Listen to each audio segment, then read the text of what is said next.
Oh my. Oh my.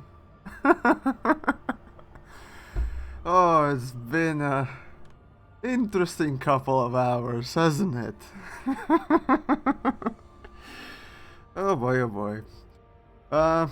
Right, so, first of all, the reason why I'm laughing, so, if, well, first of all, those that perhaps understand what laughter is, it's your body's or your mind's way of dealing with incomprehensible stupidity or just incomprehensible stuff, mostly. And, yeah, if you have followed forums for a little bit, it's been fun, hasn't it? Oh boy, it has been fun. Oh, the blame and salt is being thrown around all over the place about everything, and yes, greetings to everyone, of course. I'm not gonna go and name everyone who's in the chat, sorry for that, it's not my usual stuff today. I didn't plan to stream today, but there's an interesting topic to be talked about, and things like those. So, and Corvus, greetings, you magnificent bastard. How are you? Oh damn. Anyways. Oh boy, oh boy. So first things first. Those that don't know, yes, the skimmer missions have been nerfed, and not only nerfed, but completely removed from every station in the game, as far as I understand. They are not spawning anymore, and they won't be spawning up until the next patch, when devs decide to actually fix it in a few weeks. Now let that sink in. Oh, and Corvus and everyone who was asking, I'm doing amazingly. I mean, yesterday was really good day, but fuck me, this morning has been amazing. Oh, the salt, the tears, the blame, the stupidity is being thrown around so much. Right, so, first things first. For those of you that perhaps don't understand what was going on. So first things first, of course, yeah, the skimmer missions didn't give, well, balanced rewards, but, see, here's the problem. Skimmer missions also weren't really an exploit. It wasn't an exploit at all. See, you have to realize that it was basically unbalanced mission rewards, yet the missions themselves work just fine. And these rewards are basically up to devs to establish and so on and so forth. So, if you think that it's, you know, an exploit, well, sorry, no. Just no. No, you're being really stupid. And also, I'm in open for a reason, I guess. I'm just gonna land on sudden reach and talk. So today's stream is just... Hold on, I have a fucking sound effect for this. Give me a sec. Give me a sec. There are a couple of interesting topics I'm going to be talking about, and one of them is actually maybe not the backlash, or rather result of this gold rush, which was really interesting to look at, but I'll get to that.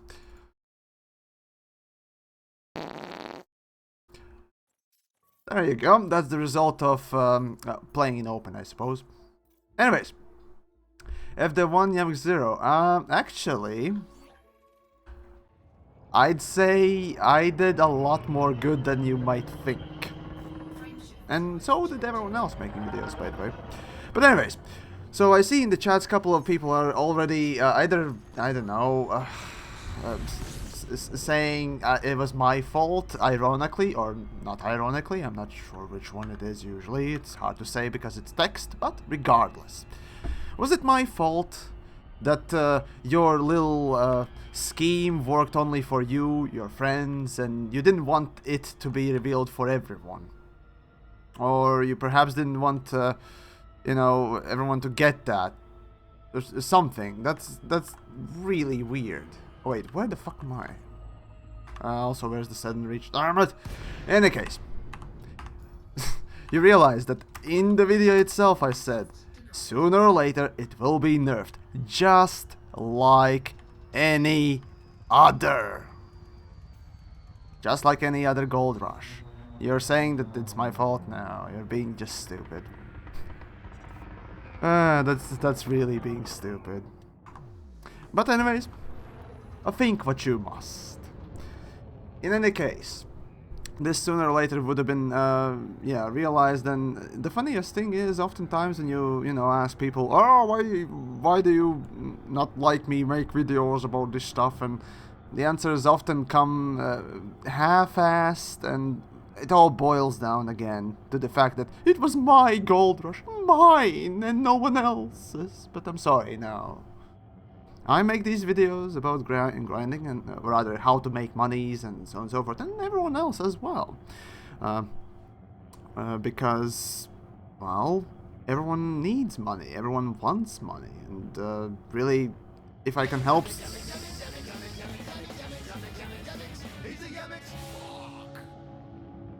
And follow tech dude, thank you for your thanks and everything, seriously. I highly appreciate it. But nevertheless, the main point why I made such a video and so on and so forth, because, well, obviously that's what people want to see. That was obvious, it's obvious, but of course also the fact that you can't just go through that video and just look up how many, aside from it's nerfed, signs or messages and so on and so forth were coming through. How many people actually were saying thank you and so on and so forth about the whole thing? Because, let's be honest, grinding in this game is not that easy. Or rather, it's really tedious, and not all of us have a lot of time. In any case, the point is, sooner or later this would have been nerfed, be that me making videos or not. Because, obviously, I wasn't the only one making videos. But even without making videos, this could have been, yeah, easily fixed. Maybe not in the way it was fixed now, that's for sure. But regardless, right. Let me just sit down and yeah, it's let's see where to start. So first things first. Those, again, I repeat, the mission has been removed completely. The mission has been completely removed from the game, or rather locked out. Basically, it doesn't appear in your mission boards and so on and so forth until they manage to fix it. It kind of seems odd to me, because from a programmer's perspective, you would think that, okay, let's put in a variable in the reward. Divide by 10. Literally just 3 symbols. Divide by 10. How hard would have that been to make? Of course, I'm oversimplifying these things, but regardless, the point is, you could have done a little bit better than just remove a complete mission, but alright, fair enough. The mission had problems on its own already, and everyone knows at least few bugs that happened in it. But, in any case... Right, so, let's see, what could we start with? Let's see now. You know what? Let's see, give me a sec.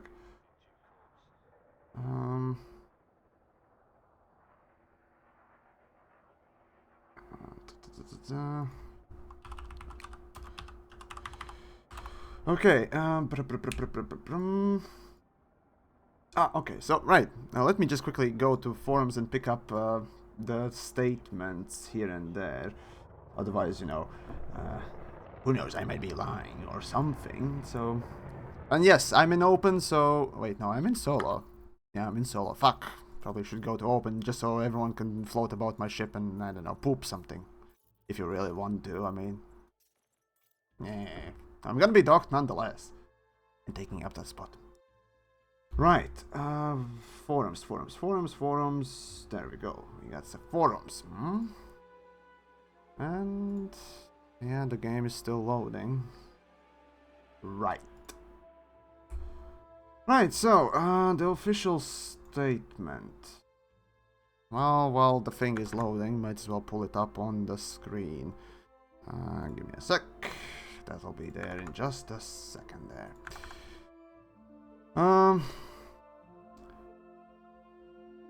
Let's see. Thunder Cookie, is this complaining about things with DJ 2.0? No, this is just me beating a dead horse, more or less. Just having fun and well, taking a look on what this little gold rush implied. Because there were a couple of interesting results that came out of it, but I'll go into that in just a second, or in just a couple of minutes. Let's see. No, there we go, there we go. And right, so first things first, yeah, apparently my video in particular was the one that kind of triggered a couple of things, because I could have mentioned 400, but regardless, the point is, skimmer missions are there. And honestly, skimmer missions would be removed sooner or later. I shit you not. I shit you not. Right. The update. Let's see. Which page did the page Harvey put this in? There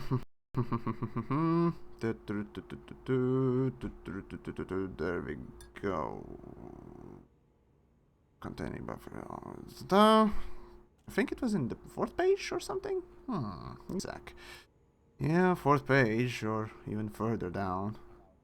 Nope, it's a little bit further. Shit. Right. Give me a sec. I'll be back.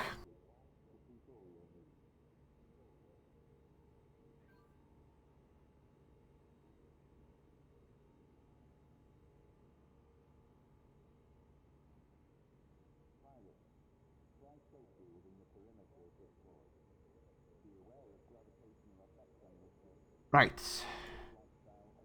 Yeah, there we go. Just a little bit there. Right, now let's see. Where is that statement? Was it in... Yeah, it was 8th page. There we go, finally. Okay, so... so the official statement of Frontier Developments is as follows. Thank you for your patience during our investigation into the issue. Well, it is an issue, let's be honest, it is. We have identified a fix and expect it to be fully implemented within the next few weeks. Now, this illustrates an interesting sort of outlook on Frontier Developments as they develop games. Now, many of you perhaps know this already, but you don't see Frontier pushing out patches that often, now do they? And whenever you want to see something changed, you probably have a better chance to wait for the next big update, rather than actually having, you know, a hotfix or a patch or something like that. So yeah, it certainly is what it is. But regardless, right, I'm just bringing up the ship there. So yeah, anyways, after a careful review, really, okay, of the situation, we have decided to allow the rewards earned to be kept by participants, and we will not be removing them at the time. And that's just fair. Because, you know, what other reason were, you know, having people being taken away the money they earned and so on and so forth by your fault? Again, it's like bank going after every single citizen for, you know, suddenly lost, you know, a wagon of cash or something like that, you know. There have been attempts, you know, on this, but it never ends well, obviously. And no, they are not removing any money that earned, so it's all fine. Let's see. The thing is, it's been really quick, and I'm thinking, personally, I made maybe, let's see, slightly less than 2 billion. Slightly less than 2 billion, something like 1.8 throughout the whole thing. Plus, of course, you know, the materials and so on and so forth. Of course, other people made a lot more. But honestly, it's all fine and dandy, to be honest. Right, so let's see. In regards to mission board flipping, right. So here's a little interesting thing. I've tried contacting Frontier multiple times. through multiple, I guess, contacts, I suppose, the community members, as well as Paige herself. But, well, Paige is in different departments, so, yeah, she doesn't really have answers, unfortunately. But, regardless, just in case I asked.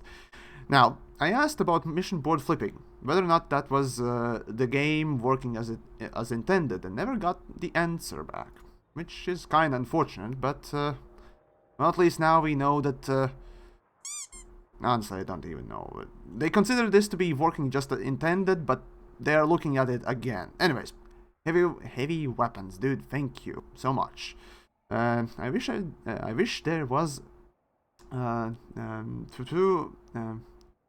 was there for a gold rush. Just got back to the bubble 5 minutes ago. Ah, well, too bad. And to all you 500 viewing, oh my gods. Well, thank you for watching, fellas, and I'll try to ask questions. I'll try to answer them if I can, but yeah, include at TheYamiks or TheYamiks help. I might miss these questions, so please ask them again. Anyways, so yeah. Mission board flipping. We have taken your feedback, and the team is looking into how we can improve mission board. However, we want to do this in a fair and balanced way. Fox News, anyone? Anyways, moving on. And as soon as we have more information on this, we'll let you know. Alright, fair enough. If they want to really go and change mission boards as how they are generated, fine. Honestly, I personally never found the whole mission board flipping to, be a good thing. I never found it a good thing. Yes, it kind of helps you, generate new missions and whatnot else, but blah, blah, blah, blah, blah. But realistically speaking, it, you go to a system. If you imagine this game being, not system, but you imagine this game basically being a living universe or something like that. You go to a, mission board. You turn around, you see new missions. You turn around again, you see new missions. That doesn't make particularly much sense. But I understand completely from gameplay, creation perspective as to why and how why it exists, of course. Because they rely too much on RNGs, unfortunately. And there you go. Again. And again, these skimmer missions were, again, fault of just relying on RNGs. That's the bottom line. Every gold rush that has been since, I don't know, since they implemented, I think, 2.0, or even before that. Yeah, RNGs was primary, rather, cause of these unbalanced mission rewards. Mostly, because, you give RNGs your, basically, parameters, and it generates a mission. There you go. So, yeah. They rely on RNGs and barely ever test these things out. Of course, how can you test out, thousands upon thousands of missions in different thousands upon thousands of scenarios? You can't, obviously. So, well, we're left with what this is. So that's... yeah, this is what it is, unfortunately. And, yeah, those that perhaps just tuned in, yeah, from all the 500, I'm just gonna repeat again. Let's see, the skimmer mission has been nerfed. It was completely disabled. It was completely disabled from the game. So now there are no skimmer missions because of this. So yeah. But anyways, Otto, thank you so much and enjoy that billion. You finally can purchase every ship. Except you don't have enough money to buy upgrades for them, but, more money. Anyways, and of course, Hostile Nation, also a big thank you to you as well. Right, so, essentially, I kind of lost the train of thought there. Oopsie daisy. And yes, you get the squeaks and all the other things. But anyways, so the mission board is also, yeah, kind of iffy. Personally, I never found it to be a good thing that, you refresh or come in the game again and you see, basically just different missions. Okay, sure, it gives you variety, but then again, No, that's just asking for problems, and here you go. Because you can switch the board so much, and you can get so many missions constantly. Well, there you go. Everyone can stack whatever missions they want, and I presume that's in a way the devs intend this game to run. Sure, fine, it's all fine. But it comes at the price, of course. And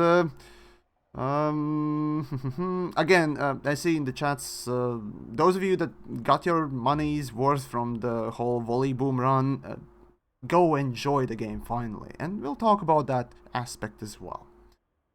Right, regarding to other bugs and issues that have been highlighted in this thread, yeah, there's basically a lot of people whining about all the things. The Beyond series of updates is set to address many of these concerns, and we'll have more information, including the detailed feedback forums and live streams in the coming months.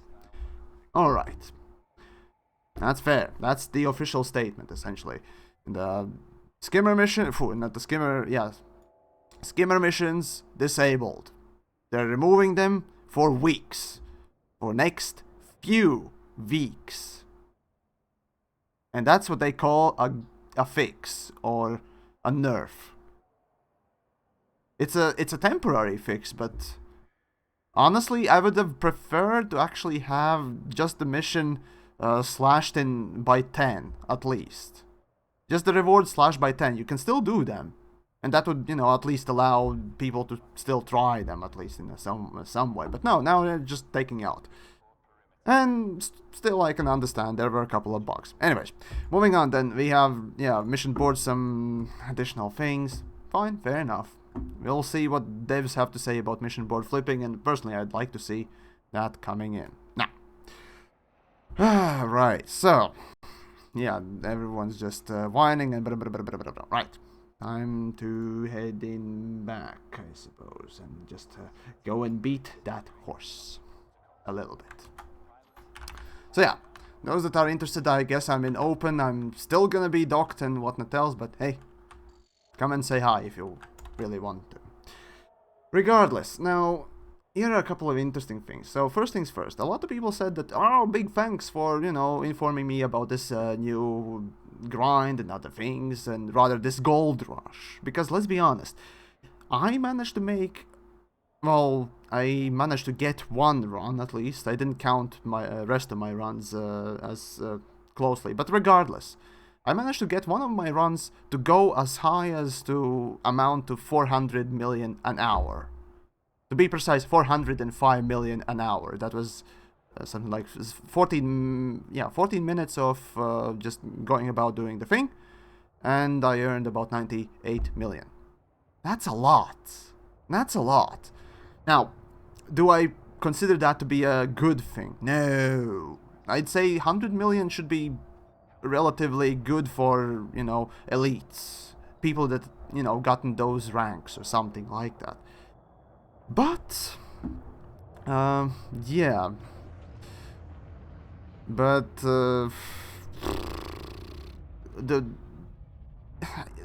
okay, so here's another interesting thing. So again, as I said, I do try to ask a couple of questions from time to time to, developer team through contacts, the usual contacts, I suppose. And I do try to ask these, different questions that I have. Now, one question I had recently, actually, was when the diarrhea runs actually stopped. The area system runs, the Smetan orbital ones stopped making good money. I was just thinking about this, and, the question really came up.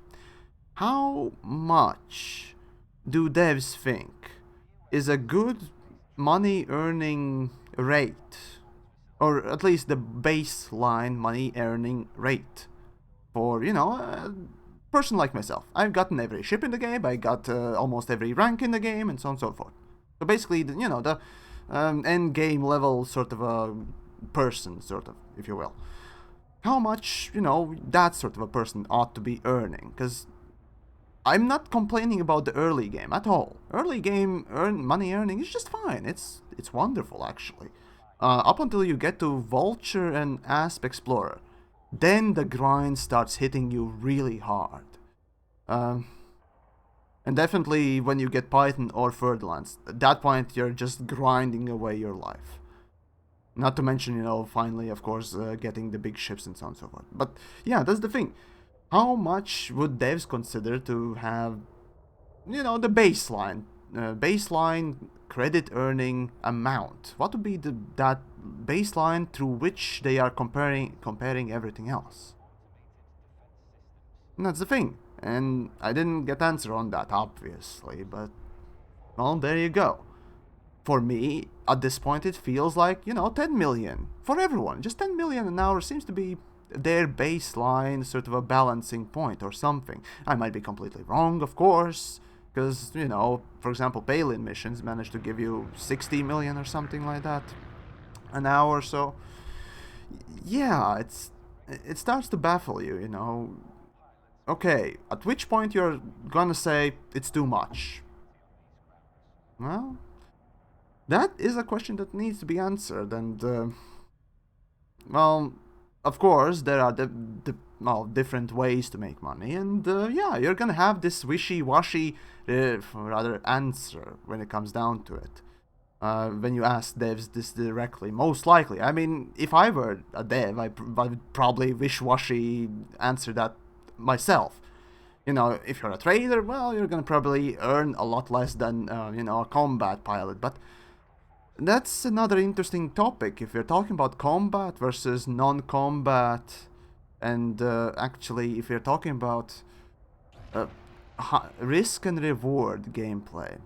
See, Elite Dangerous is clear in this sort of a thing, or in general, this topic. Risk and reward doesn't really exist in this game, unfortunately, as far as I can tell. Because right now, if you can go out there with Kill War and Scanner and do bounty hunting in let's see, it was a resource extraction site. You know, you're putting yourself at a high risk, especially with a small ship.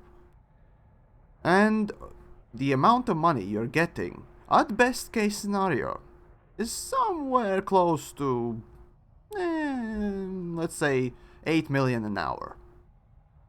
It's a best case, that's with a big ship. With the normal smaller ship, you're probably gonna get 4 million or something like that. So yeah, you're putting yourself at risk, doing combat, you know, chasing the crims and all the other things. So you'd imagine, okay, you could get a lot of money for that. But no, instead of that, you're actually getting less than exploring. Did you know that by simply exploring, and not talking about going for just road to riches, just going simple, your own little go honk, and maybe scan a couple of things that you find. If you do that, basically, you're gonna earn probably something close to 15 million an hour. And I tested that, by the way. Now tell me, which is more, well, risk and reward-ish? Or rather, does this sort of apply in risk-reward sort of a gameplay? You get 15 mil an hour versus 8 mil an hour, and potentially death, which would set you back even more. And the same thing goes actually for Targoids. But now, difference with Targoids is also with the fact that Targoids see... Oh, god damn it! Boops. Yes. In any case, yes, the Targoid thing, it's a really fun thing to do. I'd love to earn a lot of money, of course, doing Targoid stuff, but unfortunately, by killing Cyclops, which today with the new Guardian weapons is probably the easiest thing to do, you're still gonna earn 2 million. And then you need to go back into Super Cruise and earn again and potentially put yourself at risk. So you start to question whether or not the way devs intend this gameplay to be really fair, because this is a game. Bottom line is, this is a game, and when it comes to game, well, creation, you need to be fair, and you need to create interesting stuff. Now, tell me, why should I go and, you know, try and do hard things like combat and so on and so forth, if I can just go fart across the universe and do some star scanning and so on and so forth and get a lot more money that way? or even trading. Trading technically can be more dangerous, sure, but exploration is a good example, and big thanks to Carl there, of course, as well. So, yeah, hopefully your guys are having a wonderful Monday. I personally have, by the way. And looking at the numbers on the YouTube, 500 and something, this has been like the biggest fucking stream, and I'm complaining about the balance of things. Anyways, thank you guys, everyone, for watching, and so on and so forth. Remember, if I don't answer questions and so on, so on and so forth, well, ask them again. I'll try to answer them, of course, but to the best of my knowledge, of course. Now, which station? By the way, yes, I'm in Smetten Orbital, or Smetten, not Smetten. God damn it, Sedden thingamajig. God, no, you know the other station that I said that Sedden Reach, I think it was called. Yes, Sedden Reach. Damn it, I keep forgetting these places. Anyways, so right, okay, fine. Exploration versus combat is a great example how this game's reward system is completely fucked, and that's what you would really describe it as. It's completely fucked. You earn very little money by doing very dangerous jobs, and now tell me, do you think it's fair? Especially piracy, and piracy is a big issue with the features and the gameplay itself and so on and so forth, but regardless. And of course, you start to question, okay, so if these gameplay ways are not really balanced, then okay, fine. I'll just go and do these random searches and so on for just exploration if I really wanted to. And then finally, when I'm done earning money, I'll just go and do whatever I want. Fine. But in that case, the player who wants to do combat, by, you know, combat for good money and, you know, earn his money and his living in the game, that way, are you really gonna... Okay, never mind, yeah. Lost the train of thought there. Again, yet another brain fart there, sorry. But no, okay, the point is, the person that doesn't, that does still want to get, you know, a ship or something like that, will still be forced, literally forced to go out and do something he doesn't really like, you know, for relatively shitty money reward, or just shitty reward in general. It doesn't matter what type of gameplay you're in. You're just gonna be forced to do something else that you don't really like to do a lot, regardless. Just so you earn a little bit for that rebuy. And sure, you can say, oh, well, you don't need to go and grind and so on and so forth, but come on. Even small ships cost a lot of money. They do, and that's the thing. And also in the chats I see Brax Hunter, so that's the guy who notified me about the whole, damn it, volley boom run. Yes, I named it, of course, but, well, he notified me about it. Of course, he wasn't the only one who, you know, learned about it, so if you're blaming him, you're basically blaming me, and you're blaming just no one for the whole thing disappearing. Just thank Brax Hunter for actually finding this thing and maybe notifying me. So, once more, from me to you, thank you. And of course, big thanks to Retina Burn. YamiKs, you the man. Love your content. Thanks for hours of entertainment. Yes, well, glad you're enjoying it, and so everyone else as well.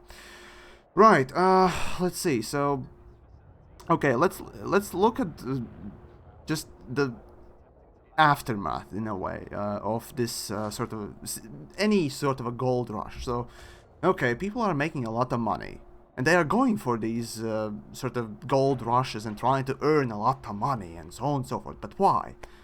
Why is that, you know, we are all drawn to go and earn a lot of money in this game? Because in normal ways, earning money is really boring and takes really long time. Especially if you have to maintain 3, 4, maybe 5 ships. And it can be from anything from something like a Corvette, or perhaps just simply it might be let's say, a Cobra. It might be something big, something small, but in general, you need still a lot of money to maintain these things or just get the new thing and try out things. And let's be honest, all of us want to get a lot of other things in this game. You know, ships, new tools, weapons, things, and of course there are people that don't want that. They don't care about it. And ready, thank you. Seriously. But in any case, I'm talking about most of us players. We just want to get some new ships and try out something new, of course. It's wonderful, right? But we can't do it because, well, there's the grind wall, and that's why most of us go for these, well, gold rushes. We're skipping that grind, that useless, pointless, boring, repetitive gameplay. And just going for, you know, enjoyment, entertainment. Something this game is. And it can be fun, that's the thing. I personally found myself really enjoying or starting to enjoy finally the game again after I did my Sotis runs. See, I did manage to get quite a bit of money from Sotis runs way back when. And once I got that money, I was like, okay, wow. I have plenty of stuff. I don't need to worry about rebuys. I don't need to worry about, you know, what am I gonna do next and so on and so forth. Yay! I can finally do whatever I want. And here's the thing, I'm a combat pilot. What was the first thing I did after I got my money? I picked up Conda and went exploring. I started enjoying the game, or rather I went out and tried something new because I had the ship that I wanted. Well, the bottom line was, I really enjoyed ships in this game, and a lot of people do too. And so, because I had the ship, I had the enjoyment using it and going around and trying something new that I haven't. And so is, you know, everyone else going for the money. Be that a PvP pilot picking up their rebuys, or a noob trying to, you know, just maybe skip a couple of ships and get that big ship that they really want. What's wrong with that? Well, okay, devs have actually said this. If a player just gets a lot of money or doesn't need to really work their ass off for a big ship, basically that will be skipping content and skipping that gameplay. And in a way, yeah, you're right. You're right. You know, you just jump into game and immediately pick up the biggest ship. Is that a fair thing? I wouldn't say so myself. But then again, devs have emphasized again and again that in this game there is no progression. There shouldn't be any progression. And it does feel contrary now, doesn't it? A small, you know, a new player shouldn't get a big ship because they're not ready for it. Alright, fair argument. But then again, why are you saying that, you know, not giving the ships and monies and stuff like that? Okay, fine, they're not ready. But then why are you saying that there is no progression? Well, you're meaning that specific thing, then why didn't you say that in the first place? Okay, but the bottom line is, a lot of us just go for the money, so we save it up for later, whenever we need rebuys, we need new ships and so on and so forth. But realistically speaking, whenever most of us play, we, you know, pick up a couple of ships and so on and so forth. By the time we get to the level we start reading forums or start reading about these money grinds, we already know how to play the game, how it plays, what ships do what, mostly anyways. So really, I don't know, personally, I'd like to just allow people get monies and enjoy the game without that need. Of course it makes, yeah, if you have infinite credits and so on and so forth, it makes it kind of worthless to, you know, explode and so on and so forth. There still needs to be a little bit of that danger in it. Of course, potential to lose everything is an important one, definitely.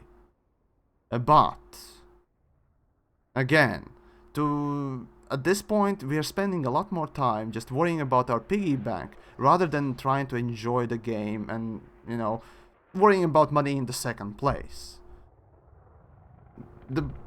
Just economy in this game, or rather mission economy in general, the rewards they give are really unrewarding. So, I don't know. That's at least how I see the game. Right, also, what's the station I'm in? Those of you that are not in the know... Oh god, I have plenty of this stuff. Anyways. Seddon Reach. I'm in Seddon Reach. So yeah, I'm just sitting in my ship. And, let's see. Oh, come on. Here we go. Come on. There we go. Yeah, there we go. Right, but, right, so, those of you that perhaps are, don't really know why did I, name, or rather, why did I put on the lazy nerf as a tag for the video that I made about the whole, volley boom run. It's because devs, instead of actually, at least, kinda slashing the reward price, they immediately went and disabled the mission. I'm sorry, but that's... Again, it's... Was the mission really that broken? No, not really. It was broken, yes. There were broken pieces, like, you know, the defending ship that was sitting next, you know, in next door. But no. Other than that, no, it wasn't really that broken. I still think they could have, you know, left the thing inside. But regardless, it's... I see it as personally lazy nerf. Just disable it and wait till the next patch. Probably they could have fixed the mission, you know, this week, easily. Then again, they have schedule, and that's fair enough, I suppose. But again, they're kind of lazy now, isn't it? Just disable it and wait for the next week. Again, that's just how I see things. Now, here was an interesting thing that came off this whole volley boom run. Now, of course, a lot of people went for the volley boom run because they needed money, they wanted money, they had to, you know, get something instead of just grinding their face against the wall, even though, you know, they knew how to do these things themselves. For example, you know, why don't many people go mining? Because it's unrewarding. I personally would go straight away right now and mine if that whole gameplay would give me proper reward. But unfortunately, it's not. With mining, you can earn slightly more, actually, slightly more than from combat. Any combat, really. Well, maybe, let's see, any combat. I think, yeah, because the massacre missions also require you to just do them one at a time, I think. No, wait, no, massacre missions actually might be a little bit more effective, but regardless, with massacre missions, maybe you can earn 10 million an hour, depending how fast you are at killing those things, but regardless, it's maybe 10 million an hour. Maybe, at most, 20. And yet, with exploration, you can earn about 50 an hour.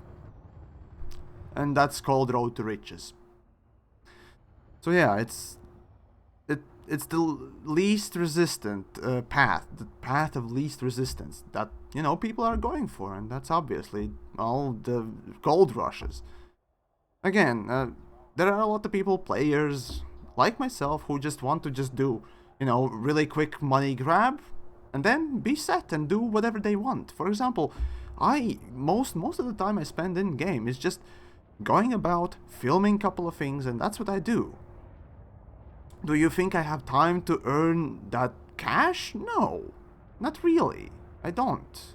Which is why I go for these money grabs. And if I want to make, you know, ship reviews or something specific for the game, I need that stuff, unfortunately. And of course, there will be, of course, other people that want as well that cash. Anyways. Now, an interesting little thing that came out of the whole volley boom run.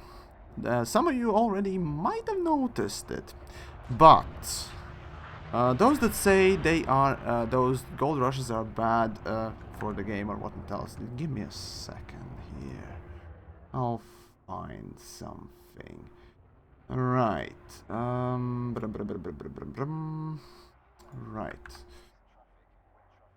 Where was the thing?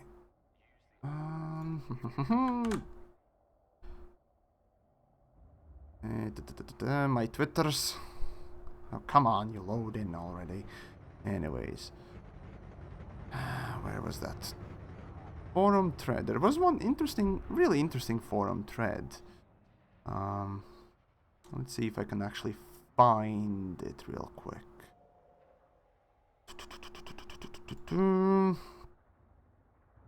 Let's see. Forum thread, forum thread, forum thread. Where are you? Oh wait, no, that was, yeah, that was a Reddit thread. Oopsie daisy. In any case. Is someone shooting my ship? Oh, that's, never mind then. Anyways. Let's see. Window capture. Give me a sec. Wrong one. No. No, no. There we go. Right. So, this is a little interesting statistic that I picked up a little bit before I went and started streaming. So, those of you that perhaps don't see exactly, let me just zoom in on it, just so you see. So, yeah, this was captured by, Reddit user, give me a sec, master of Kos, right? In any case, he was, of course, not the only one. So, during the weekend, when I posted the video, of course, Down to Earth as well posted the video, and well, everyone was, you know, doing the things, but, well, my, or rather, Brax Hunters found little thing was quite a bit more lucrative. So obviously everyone went for it. Now, as you can see, over 30,000 players came through, or rather ships. Let's just say ships because those probably were, you know, a couple of people picking up different ships. Anyways, the point is, be that, you know, someone who's going for the whole grind, or be that just some random dude trying to UA bomb it, or griefer, or something. Just people were flocking to this thing regardless, because, well, it was, you know, mostly because of money. Now, interesting stat on the Steam chart. That was an interesting little thing as well. So, of course, there were a lot of people online that day. Because, or rather this weekend, because of these money grinds, or money gold rushes. So I figured, okay, well, 14,000 on Steam, doesn't seem that much. And then I figured, okay, I might as well take a look at, you know, Steam charts. Maybe it will reveal a little bit different story here and there. Because I didn't expect it to have anything.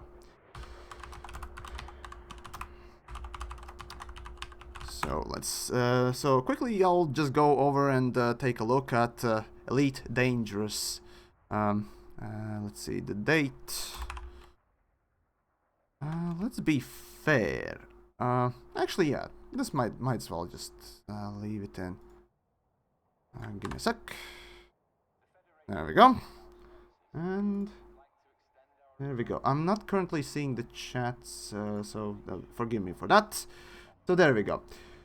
Right, so, yeah, it probably doesn't really go through well, but currently, yeah, I'm gonna just zoom in just so it's easier to see. Regardless, so, 1st March is when Beyond came online. So, Beyond came online on March 1st. Let's see a couple of, you know, the peak hours, or peak, yeah, pretty much peak hours, so 27 February, just 2 days before the whole 3.0, and then that's a work day, that's fair enough. 7,000, then 9,000, almost 10,000 on just before the whole launch. Okay, that's good. Then on the launch of the thing, and it's 11.5 thousand players online. Okay, fine. Then the next day's peak is also almost the same. Next day is almost the same. And after that, 3rd March. when I launched the video, and of course when Down to Earth was also launching that particular money grind video. 13,000. The next day, 14,000.5. So basically, because this money grind was available, about 3,000, almost 3,000 players came online instead of actually the whole beyond a launch day or Friday, on Saturday, Sunday, when these things came online. Of course you can attribute this to the fact that it's a weekend, and you know, not all of us have the time to play during the weekdays, and it's all fine and dandy. But an increase of so much, usually you see a big increase on the patch launch days, heavily in the evenings, at least just people logging in and just checking out. And this is of course just a stream. It's interesting to see that, you know, these money grinds were even more interesting for, well, also, of course, not even more, but additionally more incentivized or just encourage people to come online and play the game. And again, it also shows the fact that we all need that money. And why? Because in-game economy, unfortunately, is, well, it's fucked. Missions are very unrewarding. Risk-reward gameplay basically doesn't exist. And that's the unfortunate thing. I actually wonder. Let's see. So, beyond. So, those of you that perhaps don't know really these stats, October 26th, 2015. That was the game's launch itself. And here we have Horizon's launch. Was it Horizon's launch or was it... Ah, shit, now I forgot. No. This is Horizon's launch. There we go. That's Horizon's launch. And this is basically the launch of... fucking hell, I don't even remember. What was launched in 2000? Probably somebody in the chats knows. I'm not gonna go and remember, or try to remember these things, but Beyond got rather good reception, well, partly because people managed to get a lot of money in that weekend. And it also signifies that good old result, or rather good old reasoning of your common person. Okay, they're gonna come online maybe that day or next day to check out the new stuff, but when there's a money grind, it's more important. How depressing can be a game when basically a lot of people log in mostly to grind money or do the gold rush. It does tell you a lot about the state of the game itself. Rather, well, in this case, it tells the great deal about the state of the elites, or elites economy, or, you know, rewards. If, for example, everyone had plenty of money, do you think these gold rushes would be so popular? Fuck no. People would just keep, you know, earning money, but if you had plenty of money to get Cutter and A-graded completely and so on and so forth, 1 billion, 2 billion, maybe 6 or 10 billion, would you go for gold rushes? Probably no. But, because they are there, because you don't really have the money, there you go. You're gonna have to go, or rather you're not gonna try and pass it, make it go by without trying using it. And the Mitten Kitten, oh, nice name, thank you so much. So, yeah, it's an interesting little statistic that I picked up. Of course, again, I'm not saying that all of those, you know, 2,000-3,000 people, players, generally came in just to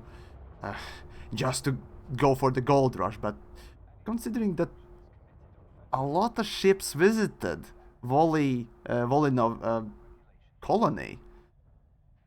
Yeah, I think a lot of them were. And here's the thing, there are multiple. I'm not gonna say that, you know, oh, there was just this one guy who said that he came back or something. No.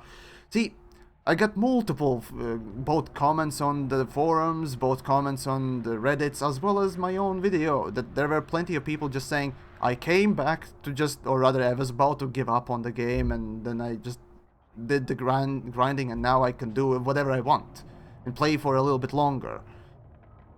And yeah, again, only motivation is credits, and unfortunately, that shouldn't be the case. Should it? Only motivation is credits. No, that kind of is sad, because personally there's plenty of good gameplay in Elite. Personally, I really do enjoy trying to fight Targoids, at least in the old AX weaponry and so on and so forth. I really do. It's challenging gameplay. But again, I'm just gonna do it once, maybe twice, maybe thrice. You know, just for the sake of it. But unfortunately, because there is no reward, why should I try and risk my ship and, you know, do too hard of a thing if, you know, it's not really rewarding? I'm just gonna go do exploration again. It's gonna earn me a lot more monies. Again, path of least resistance. But, yeah, there you go. Why should you try and lose everything if... But anyways, Frontier, no fun allowed. Again, guys, no, this is bullshit. See, here's the thing. The mission was too good. I admit it myself completely. Again, everything above 100 credits an hour, 100 million credits an hour, is too much. I find it a bit too much. 100, yes, that's endgame earning money. Yeah, that's good.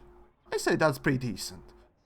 It's enough to, you know, get both the ships in, you know, 2 hours. You can get a cutter or so and upgrade it a little bit and so on and so forth.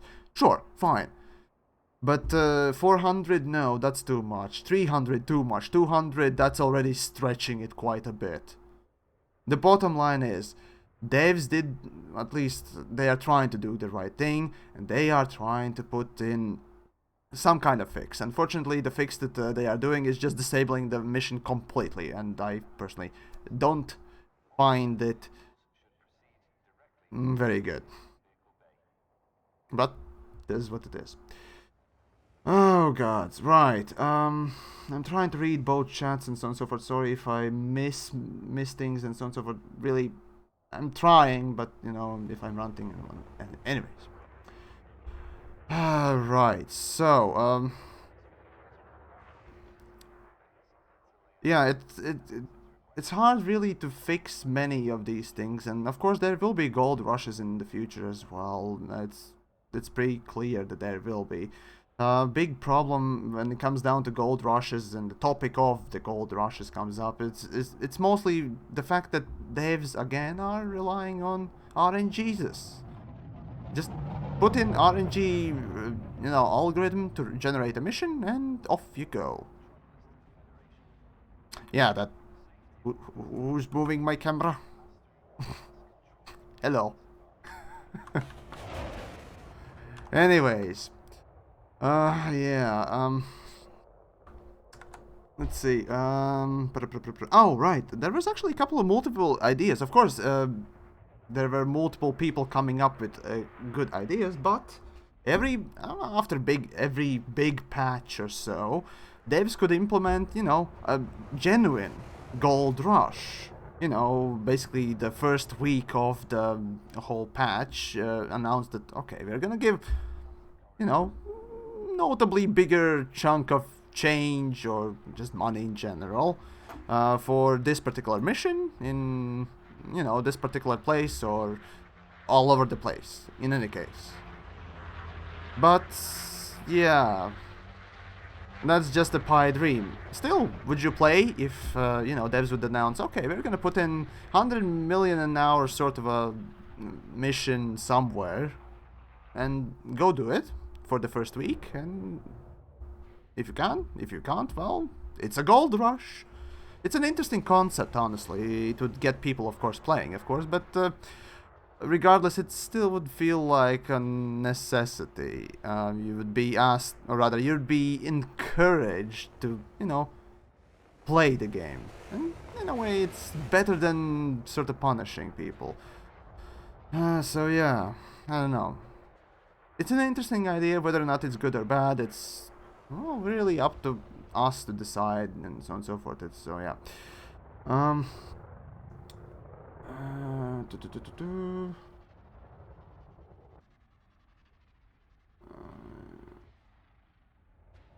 Okay, so here's the interesting comment here. Tsundere Neko. It doesn't help that my main way of having fun is bounty hunting. Well, just like me, at least back in the day. I dropped everything to go do these skimmer missions because I was only making 2 to 3 million, presumably an hour, with bounty hunting due to kill warrant scanner being broke. And that's another topic for another day, but kill warrant scanner doesn't increase your bounty payout anymore. If you're doing PvE bounty hunting in resource extraction sites, as far as at least I've tested, I might be wrong there, but and there goes an SRV. And squick. Yeah, so again, also the whole ramp up of the price range is also quite annoying when it comes down to ship prices. Personally, I find,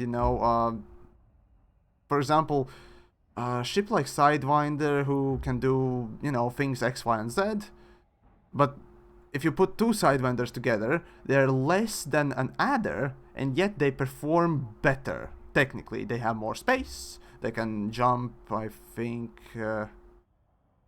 about the same, I think it was, and weapon-wise, there are still more weapons, and okay, fine, this is a game, fine, I shouldn't, try and think about the in-game economy too much, but in-game economy is the main thing that made the gold rushes a thing in this thing, unfortunately.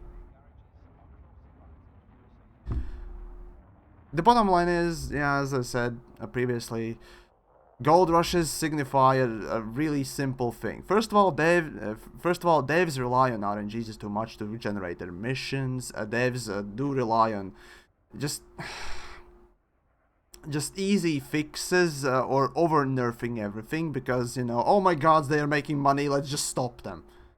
And a lot of people, while they find, making a lot of money a bunch of fun, they also get really pissed as soon as that thing is taken away, and they blame devs for, what are you doing? I had fun making thing, but okay, normal gameplay, then why are you not having fun? Because you're earning very little? Or because you're just redoing missions over and over again because, they don't pay well, and most likely that's the case. But yeah, it's Andari, dude, thank you. Seriously, so it's a complicated system, of course. It's not an easy fix thing. And yeah, I see Viper's booping Asp Explorer from the behind there. Oh, okay, okie dokie. So that naughty scene is happening now. But holy fuck, over 700 viewers. Holy fuck, both that is together with Twitch. But yeah, those that don't know, I'm streaming both on Twitch and YouTube at the same time, so yeah. Pick whichever one you, I guess, enjoy. Yeah,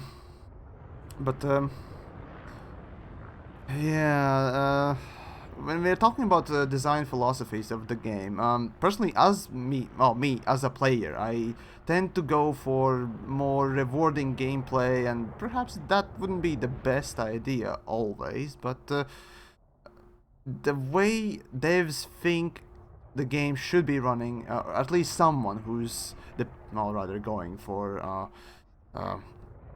fuck, damn it, or at least somebody in the company who's whose word it is that makes missions pay this and that or something like that, who dictates the whole payouts, who dictates how much money certain things should be going. Yes, well, that person or group of persons, people, in this case would be that ideal they have about making money in this game is just not very good one, now is it? If they heavily have to just nerf hammer away whatever they've created when it comes down to it, you stop and ask yourself, okay, why are everyone, well, why is everyone really going for them, right?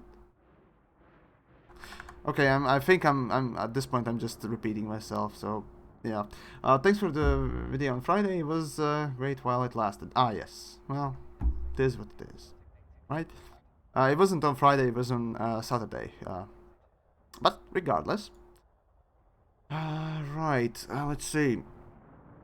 Any other specific topic? There was something I wanted to say. Give me a sec and I'll take a look on what I went on about.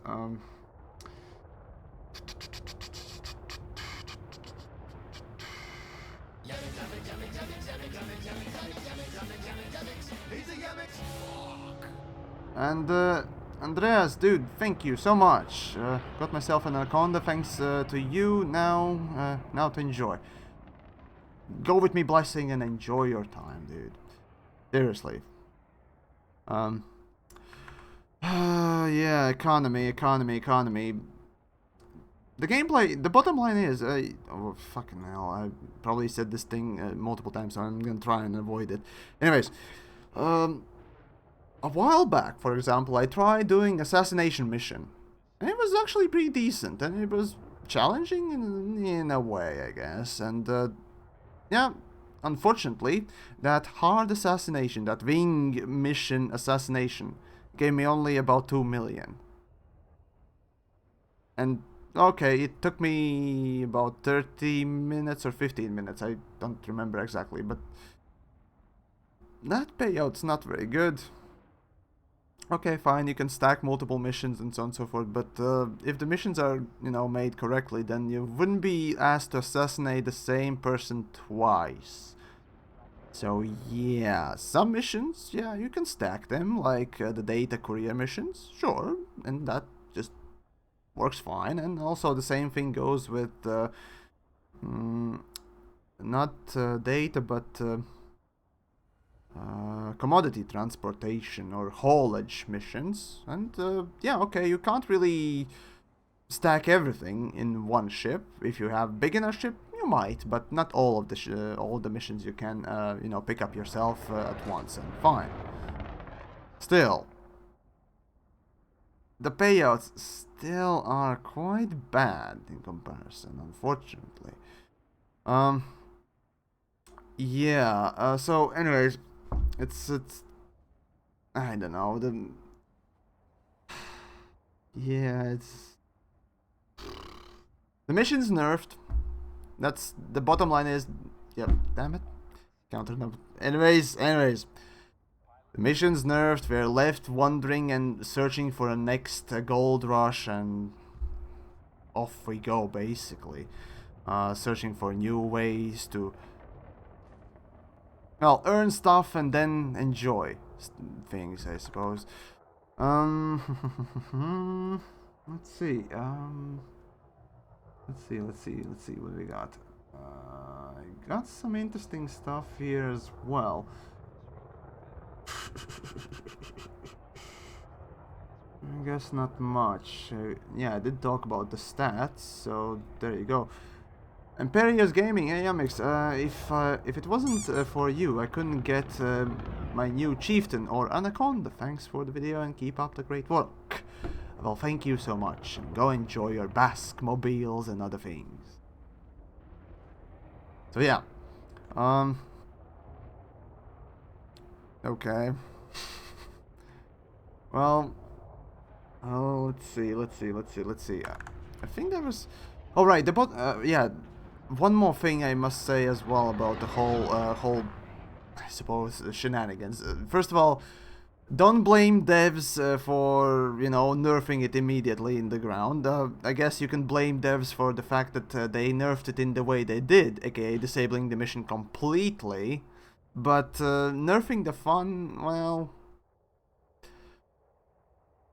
again, this is their game. Yeah, it's their game. They decide what rules go into it, how you should more or less play it, or with which rules you should play it. And I don't know why my game is really going in three frames a second, but there you go. Well, anyways, since I'm not playing, it's all fine, I guess. Anyways. So, yeah. Since devs decide what rules go in and how the game should be playing, you can't be too, I suppose, angry at them for nerfing it straight away. I honestly did expect them to let the whole thing last for about a week at least. I mean, come on. But no, come Monday, emergency hotfix banhammer, or not banhammer, but nerf hammer or nerf bat away. Yeah, it's kind of disappointing.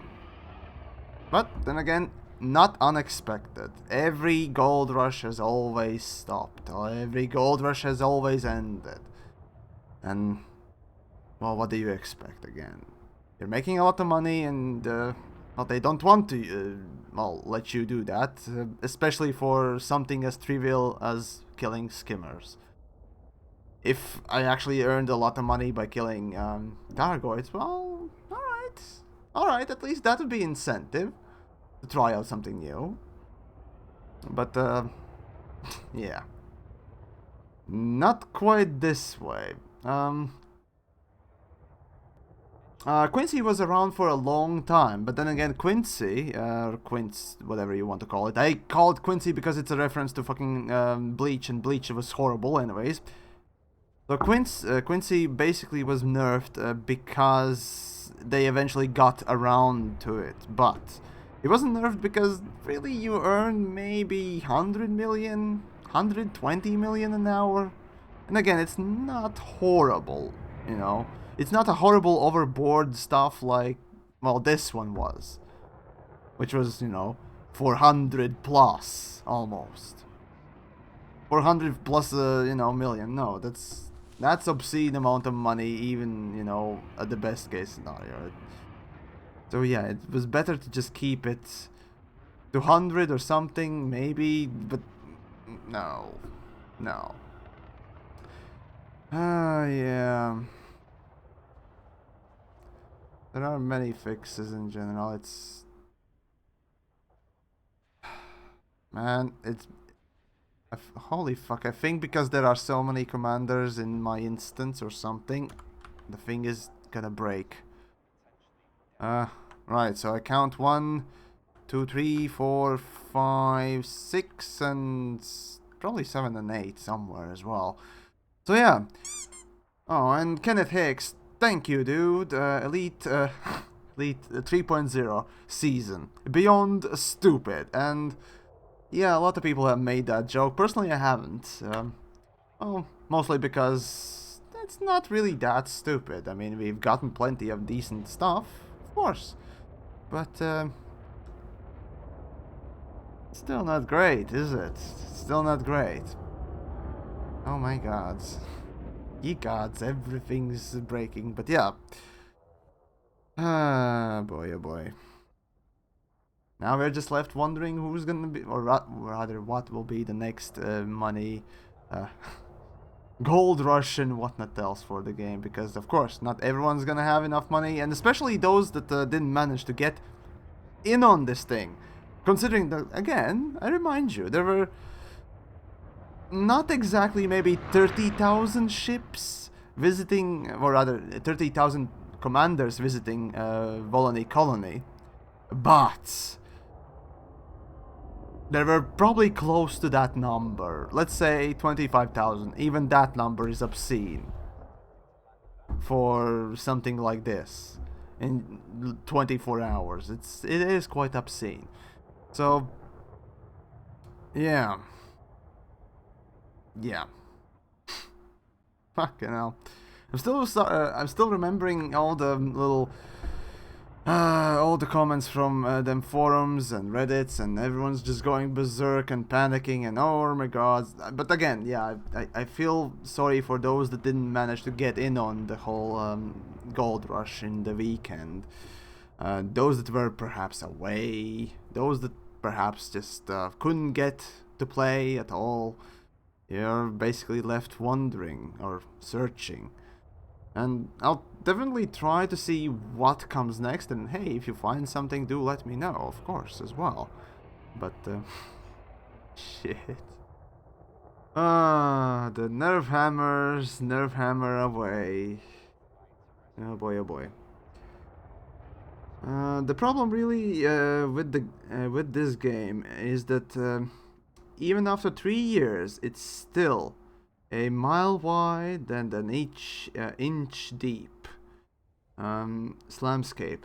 Well, not. Oh yeah, I guess with the amount of space and places to visit, yeah, you can say that because, well, let's be honest. Yeah, there are billions of stars and planets and so on and so forth. So yes, that is quite true. But considering that most of us still spend our time, you know, wandering about in the bubble. Yeah, yeah. There's plenty to do in bubble. Unfortunately, everything is randomly generated. Looted decay. Oh come on! I'm jealous. I didn't have the chance to get money to enjoy the game. The line between me and playing this game is so thin that I sometimes just abandon it for weeks and don't want to look at that side due to the terrible grind and being unable to enjoy the game, being burnt out, and nerve hammering was just elite today to make money. Just really, yeah. The bottom line is, yeah, I understand. It's hard to find some enjoyment in this game when you know that everything you do probably not gonna yield you at any sort of a good pay. It's hard to enjoy it, isn't it?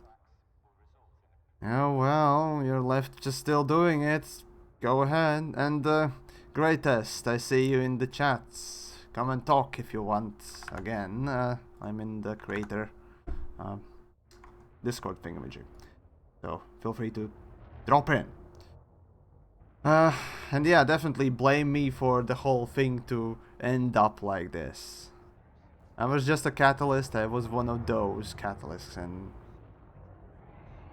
you really should look at the game as it goes. Yeah, the game itself is quite unbalanced. We're just I don't know. I don't know. My god, the frame rate is horrible. Oh, planet side, 20 frames a second, actually. Let's see. You got 1, 2, 3. Probably someone. Oh, probably everyone else. Everyone else is docked, so. Oh my. Yeah. Frame rate, right? The next thing they probably should fix is the whole instancing, and oh my god, I never really realized how bad the frame rate was. Holy crap. Well, anyways, let's see. What if different tier station / mission boards unlocked with pilot rank? Technically, that is what happens, to be honest. Now, the higher your trade, explorer, or combat rank, the better missions in a way you're gonna get. But the whole algorithm currently is so confusing, and it doesn't really seem to be working either, because, well, a newcomer probably can still get, you know, those 8 million missions, or rather, it used to be 8 million skimmer destruction missions. From the same place as an elite player. So there we go, greatest, ladies and gentlemen. So, what do you have to say about the whole nerf? Thoughts? I mean, it's the same story over and over again. With each update, there's one of those, you know, exploits. I would call them. No, you're stupid. You're being stupid, mate. No, under no circumstances you call that an exploit. It isn't. That's why I'm putting it. You know. Why? In then quotes, why are you whatever. even mentioning it? It confuses the dumb people. I know. I'm sorry. Let's be clear. It is not an exploit, but FDev treats it like an exploit because they instantly nerf bat it. Yeah. You see? Yeah. But it isn't. It's just a valid way, an oversight on their behalf is probably the worst you could call it. An oversight and a way to earn proper money. I see that, and to earn that much money for a new, fresh player That's probably like skips too much of the game. I get that point. It shouldn't be that easy, probably for them. But on the other But hand, if devs are you saying look there's on no the progression as well. yeah, So but if you what the look on the fuck? other end of the spectrum, those veteran players that with all those big ships, they cost a lot of money, not only to buy, but only also to outfit and to rebuy if you actually do something with them, you know? And for Yep. them to not having to spend literally tens of hours to just have the upkeep of their ships is, I don't know, there should be a way. Like maybe they should think about ways of limiting those actual high paying ways of earning money to, you know, veteran players that actually need the money or have progressed in some way, which I think it is intended, you know, like missions that require a certain rank so you can take them. But I don't think that's actually enforced, right? Even as a harmless guy, you can still take elite missions. You You just, can you pick know, those up, yes. yeah, The that thing it's is, not limited. You can pick them up. You just, you know, it's just basically an information for you. You know, that's an elite mission. It might be very, very hard. oh, Maybe you you don't got. don't want to try that one as a harmless guy, right? But it's not enforced. Like you can still take the mission. And maybe they should think about a way of implementing limitations. You know, that the higher you go, whatever measurement it should be, if it's your rank or your number of ships, I don't know. They can come up with something good there. But the higher you rank up in that measurement, the easier it should get to earn big money, because you know you have better reputation, you have better equipment, and people should see that and say that guy will probably do a good job, so I can pay him a little bit extra. Right now I'm trying to open them. Oh my god, the game is lagging so much. Open What play I'm for the actually win, mad about everyone. is I didn't even really care that much about the money. I mean, I still would need it because right now I'm pretty much broke because I bought a Everyone Corvette. is. Everyone is. So I wouldn't have minded the money. But what I actually looked forward to the most of doing this exploit, which it isn't, Just is stop getting the using that materials word from and it. be fine. Getting the Move on. materials from it, because with doing those missions and fulfilling a big number of missions in a short amount of time, you get a good selection, a diverse selection of materials, which especially now with the introduction of those new limitations, so that each material has its own Yeah, limit, yeah. would be very useful. Like you could just do those missions for a couple of hours and get a nice selection of all kinds of different materials that you can then use to engineer, which I was looking forward to. But now I come back home from work, and it's gone. Fucking fantastic. Not only they did what they did with the Smetan runs, aka slash the rewards. They just simply outright removed the thing. That, in my eyes, just no. But anyways, here's What the does chat thing. say? I didn't even read. Sorry. Yeah, there's a lot. Again, guys, in the chats, do ask again and again if you know I don't answer or anything, because it's easy to miss these things. Sorry if I do. You know, this is what it is. Anyways, so here's the thing. Right now in the mission board, I open up mission that I am not ranked for properly. It's recommended rank, not necessary rank. The only thing that you need as a player to pick up a mission is enough influence with that specific faction, and that's it. You can be a rank 0, aka, you know, harmless, and you can pick up a mission for elite, like right now. You know, for example, I'm not elite on combat, but I can still pick it up. And that's the same thing that happens. These missions are still generated.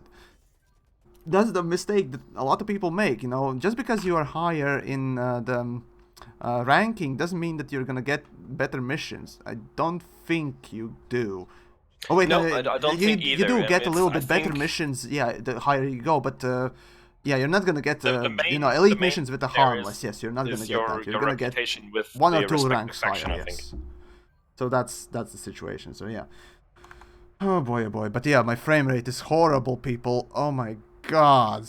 That's I actually thought that was fun. I mean, it was repetitive and kind of stupid, but it was great fun just having those skimmers come up and you blow them up it with was missiles. that's That was actually the fun to do. simple that's the thing. It was fun to do because at the end of the day, you didn't need to, you know, stress too much. and you manage to get a lot of money by just not doing and what I really also like, there too was hard no stuff. there was no big upfront investment. Like you could just pick up any small ship, and you could do like, I don't know, 15 minutes of that, like one go, and be done with it, or you could do it for hours and hours up on end. But that's probably also one of the downsides, or one of the reasons why they fixed it so quickly, that too many people obviously had access to it. I mean, Not have you only seen was the system traffic report? yes, I showed it on on Like the stream. 33,000. It was yeah, it's insane. That's the That's funniest thing. probably a record in the game. I'm not sure, but I think it is. Again, those of you that perhaps just tuned in, I did show the numbers. You know, it might as well go over it again. I mean, why not, right? So give me a sec. I'll pick up the screens and let me just. I think they should allow player-to-player credit transfers, and the Chinese gold farmers will help us with the grind. Oh There's an God, idea. no! I that's vaguely Yeah. maybe racist. No, nationalistic. Ah, whatever. I don't care. Anyways, so the point, yeah. Here's the thing. On the screen right now, I have a screenshot, or rather a little image from Reddit that I picked up a while ago, and yes, it shows 33,000 ships visited the 31 Beta Leonis Minoris in 24 hours. So that's That is interesting. like what? Yeah, it had like there's the stat right next to it. It had like 14,500 14,000, players. yeah. So And peak time. So if you think about it, probably only like, I don't know, a maximum of 20% or so, 10% maybe of those players were actually doing that exploit. So you can extrapolate how many runs each of those Again, you're players did. saying the word exploit. It's I triggering. know. What do you want to call it? Give me It's a a word. simple gold rush. Yeah, it's a gold rush. That's a good Gold that's a rush, good word. gravy train, whatever you want. Just substitute it for something else, because again, it's not an exploit. Let it be clear. And now, I think the big problem I have with the reaction of FDev is that in the end, everybody who does that, or at least the newer players who do that, only hurt themselves. So not necessarily. See, not necessarily. yes, because they do miss out on some of the progression in between, Even though there is none. in the medium or smaller ships. Yeah, I mean, for me, the progression in the game is kind of experiencing all the different playstyles and the different ships, how they feel, what they do, what they can do and can't do. That's kind of the progression I do in the game. So if somebody earns like incredible amounts of money in his first week of playing and instantly skips to, like, I don't know, an Anaconda, for example, of course he's gonna miss out all the ships in between. But that's in their own responsibility. See, Maybe here's the we thing. should point that out a little bit better, that it's actually part of the game. But then on the other hand, I also skipped probably most of the ships. I went like from the Sidewinder to the Cobra to the Asp, then probably Python, and then Anaconda. So I had like 5 ships from bottom to top, probably. And all the other ships I now try out is me going back to those ships and working for them and trying different outfits. And so there's no real argument to be made, even that those new players completely lose part of the game. They just they just make it easier for those players to experience all those different ships, all those different play styles in the game, which in my opinion is a good thing. It should be easy, or at least somewhat easy, to the point experience is, a game differently, because there's no achievement. It's only time you have to put in. There's no skill, there's nothing else. It's just time in getting those ships. pretty And I much, think yeah. that's an issue. At this point, there is no risk Even reward if sort you of a have like system. an Anaconda, anyways. even if you have a cutter and the Corvette, that's just time invested. There's no skill behind it. Nothing. Not at all. Right. So still, the best way to earn rank is still doing missions, and those missions are not hard. They're just time consuming. Big time. Yeah, there we go. So that's if the state people of find these an missions mostly. easy way to get around that, I don't see a big problem. because they're just gonna have an easier time experiencing the game in different ways. Essentially, the game is But built on apparently time FDev sync, don't like so... that. Yeah, they don't like that because, of course, the system is built... Well, the bottom line is, yeah, the game's in-game economy is shit. It's not really even organic. It's nowhere near that. Anyways. Right, so here are a couple of stats from the Steam alone. So, of course, this is not all the, clients for Elite Dangerous. Of course, a lot of us, me included... So that's over the last, what, 2 years, 3 years? No, that's just a couple of days ago. It's like I 10 was days looking or at so the bottom. ago. So, Sorry. right, so let's see, peak time on February 27th, 7,000. That's 28 is 10,000. That's basically 1 day before the launch of the Beyond. 1st March, launch of the Update. Beyond. Yeah. 11.5. Of course, a lot of people jumped in, and of course, and that's typical. That's typical on the patch day. A lot of people jump in, and Parisito. Sorry, thank you so much. And yeah, so you get 11.5 thousand players playing, on the peak time. Okay, the next day it's Friday, by the way, and we get almost the same thing. About 200 less. Fine.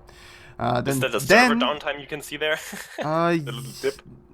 Yeah, that was basically when the servers crashed. I still remember that, I think. Oh, wait, no, I started playing... Oh. Okay, yeah, you see that over the weekend, a lot of people started to jump in. Yeah, that's the thing. I launched my video, Down to Earth launches his video about the skimmer mission on March 3rd. And it's the same as Beyond's release. Okay. The next day.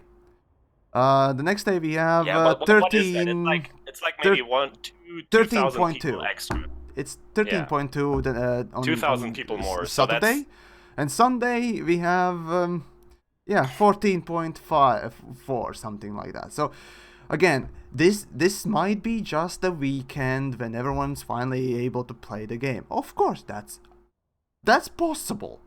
But such a big improvement or increasement shouldn't... Well, it should be close to the release. Because a lot of people play on release of the patch. And look back further. Look back for like 1 month or even 3 months and see what the weekends look like. If that's an exceptional high weekend peak. Right, so...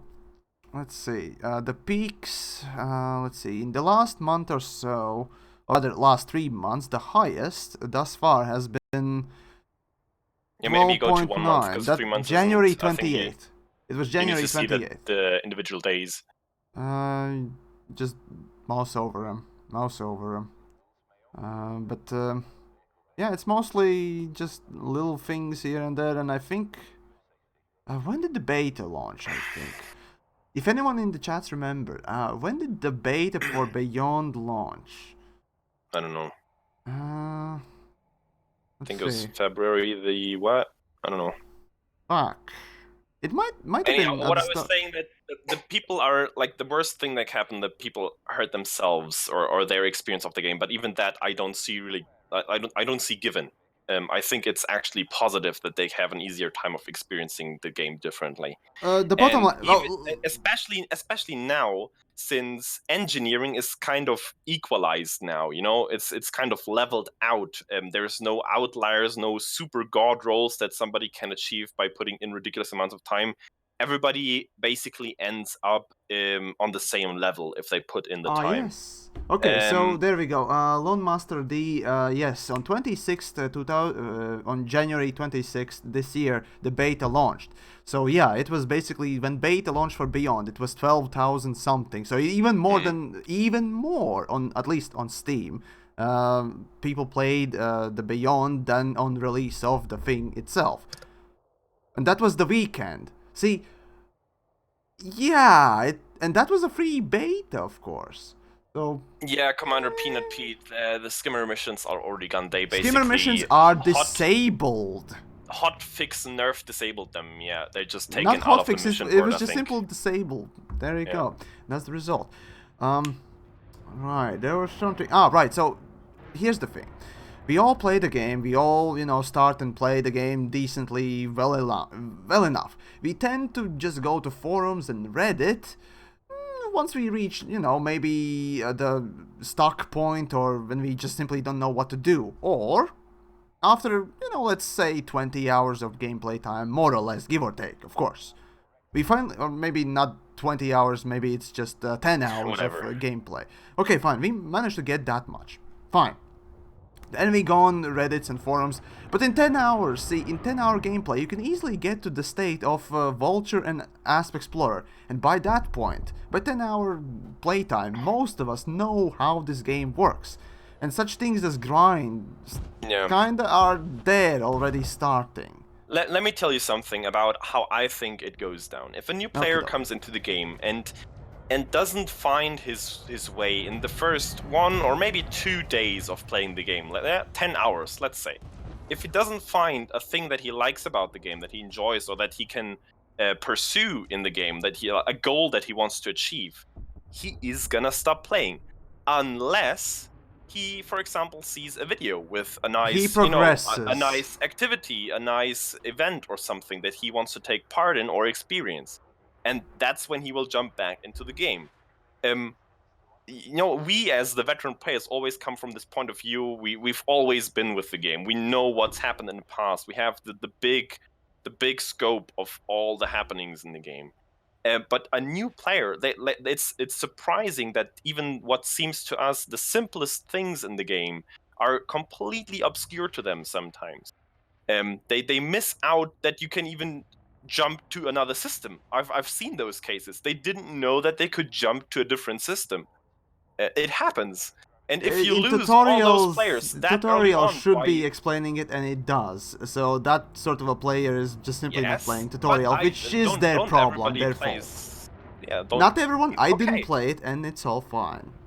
I'm Okay. fine, right? There's an argument to be made there, but Yeah. like No. I'm saying, it's a problem of the game that there is so little, storyline or Not really storyline. goals There's that a kind of reward. guide you. There's Goals that very kind of little guide you reward. through See, the game. see, Because there it is. there's For a lot example, of things here's to my experience in this game. experience. So my experience in this game was as follows. And Parasito, dude, thank you again so much. What about prestige level ranking in elite? Oh fuck no, just no. Scrap that. Fuck the prestige. It's if you want to be a completionist, fine. No, but just no. Anyways, so the way I started playing the game was basically I picked up a game. I picked up ships. I did missions. I did actually missions back in the day when I started, and then of course I moved on to resource extraction site bounty hunting, which was technically more lucrative than doing shitty missions at the time. Now, of course. So first things first, I get my I have my sidewinder. My next ship is Adder, which I picked up in a couple of minutes or so after doing 1 or 2 missions. That's just nice. Okay, fine. It wasn't taking me too long and other things, and it's all fine. Okay, after Adder, I do a couple of more missions here and there, and I move on to Cobra 3. And then in Cobra 3 I do, again, missions and a little bit of combat, and I finally go to the whole bounty hunting thing and learn how to fight and so on and so forth. Okay. And I finally earned, after, maybe a couple of days, my first, bigger ship, that is, the Vulture. I earned the Vulture, and I realized, okay, well, this cost big chunk of money, but I can make it. Okay, I'll go and again do a little bit of bounty hunting and so on and so forth, and it's all fine. Okay, I finally get my ship up to gear and whatnot else, and I'm looking as to which next ship I should get. Then the next biggest, or rather the ship that I could use at the time, and arguably to this day still, is Python or Furtherlands. I chose to go for Python, and that's a lot of money. Even at the time, I more or less fully kitted out Vulture, which I basically tried, or rather got in about a week or two, just, playing the game my way. Okay, yeah, that took me a long time, but then, with that state at the time, and even right now, to, certain degree, I suppose, getting something like Python or Furtherlands is a really big chore. It's a fucking 50 million basically to just buy the ship and then of course outfit it, which is another fucking 50 million at least. Yep. That realize that takes months of grinding, and at that point, after that point, the grind really settled in, and then the player realizes there's no reward. I don't want to sit here and have this game as my really second job. What FDev's intention is. Because what do they want us to do? That's my big question that I have in my head. My gods, I have 5 frames a second. I remember. Yeah, I see. God. I remember doing actual, rare or gold trading basically with my Type 7 back in the days. I thought it was kind of fun, having to find those systems that you buy for a good price and the systems that sell for a good price. I did some of that, but I wasn't earning any money, not at all. And I got pirated and killed, and because I flew without insurance, I literally stopped playing the game for like half a year or even a year, I think. The same here. Because there was no reward, no at least tangible reward aside from very small increment. See, if I want to see a very small increment, I'll go play a free-to-play game like PlanetSide, Warframe, or other things. And this, I'm sorry, and this is a game I played, you played, a lot of money for. And should such a grind exist for such a game? No. I'm sorry, no. And that's the thing. Devs do think, yeah, okay. Okay, on one hand, you can say the devs potentially are thinking that the grind will keep players playing. And let's be honest, some of us keep playing and grinding. And that, keeps players returning. And that's the retention they're searching for. But that's stupid. Disagree, because the grind is not what keeps me playing. What keeps me playing is experiencing the game in different ways. And yes, if that would be possible to happen all in one day, and I have experienced the whole game, then first, there's something wrong with the game because it lacks depth, and second, it's probably too short. You would want to elongate that. But I've been playing the game now for what, 3 years, pretty much since since it came into, since it was released. And I still haven't even experienced probably not even 50% of what you can do in the game. I've done mining, I've done bounty hunting, I've done exploration, a lot of it. But there's still so much more. And if there was like story that would progress, that would automatically keep players playing, because it would always change. If they come back to the game after like a month, there would be new stuff, new bits of story, new evolvements in the galaxy. Well, this way, you have to strictly but... limit it to those experiences in the game. And yes, if those are only tied to money, and there's an easy way to earn money, yes, you can pretty much experience the whole game in a somewhat short amount of time. But my argument is, for Elite Dangerous, that amount of time still equates to something like a year. Because, outfitting all those ships, engineering them, that takes a lot of time, even if you have the money for it. Right, so why limit that painful part that nobody really likes doing and actually getting the money to get those experiences? Now, I'm just having a hard time seeing what FDev really expects us to do, because those normal ways of playing the game, like mining, like trading, they don't earn you enough money to justify doing it. And Corvus Corex just pooped on your stream. Oh my god, Corvus today as well. You're a complete legend, mate. My god, I turn away and suddenly Corvus comes through. Dude, thank you so much. Oh wow. And also Obsidian, here's the funny thing is before I started streaming, I actually Obsidian poked me about this thing, and we had a little chat about this as well. And I'll definitely watch the video that he just released. But anyways, watch it after I stream. Okay, I still have to watch it too. Yeah. But anyways, yeah, stay here. You stay here. Yeah. Don't watch that video right now.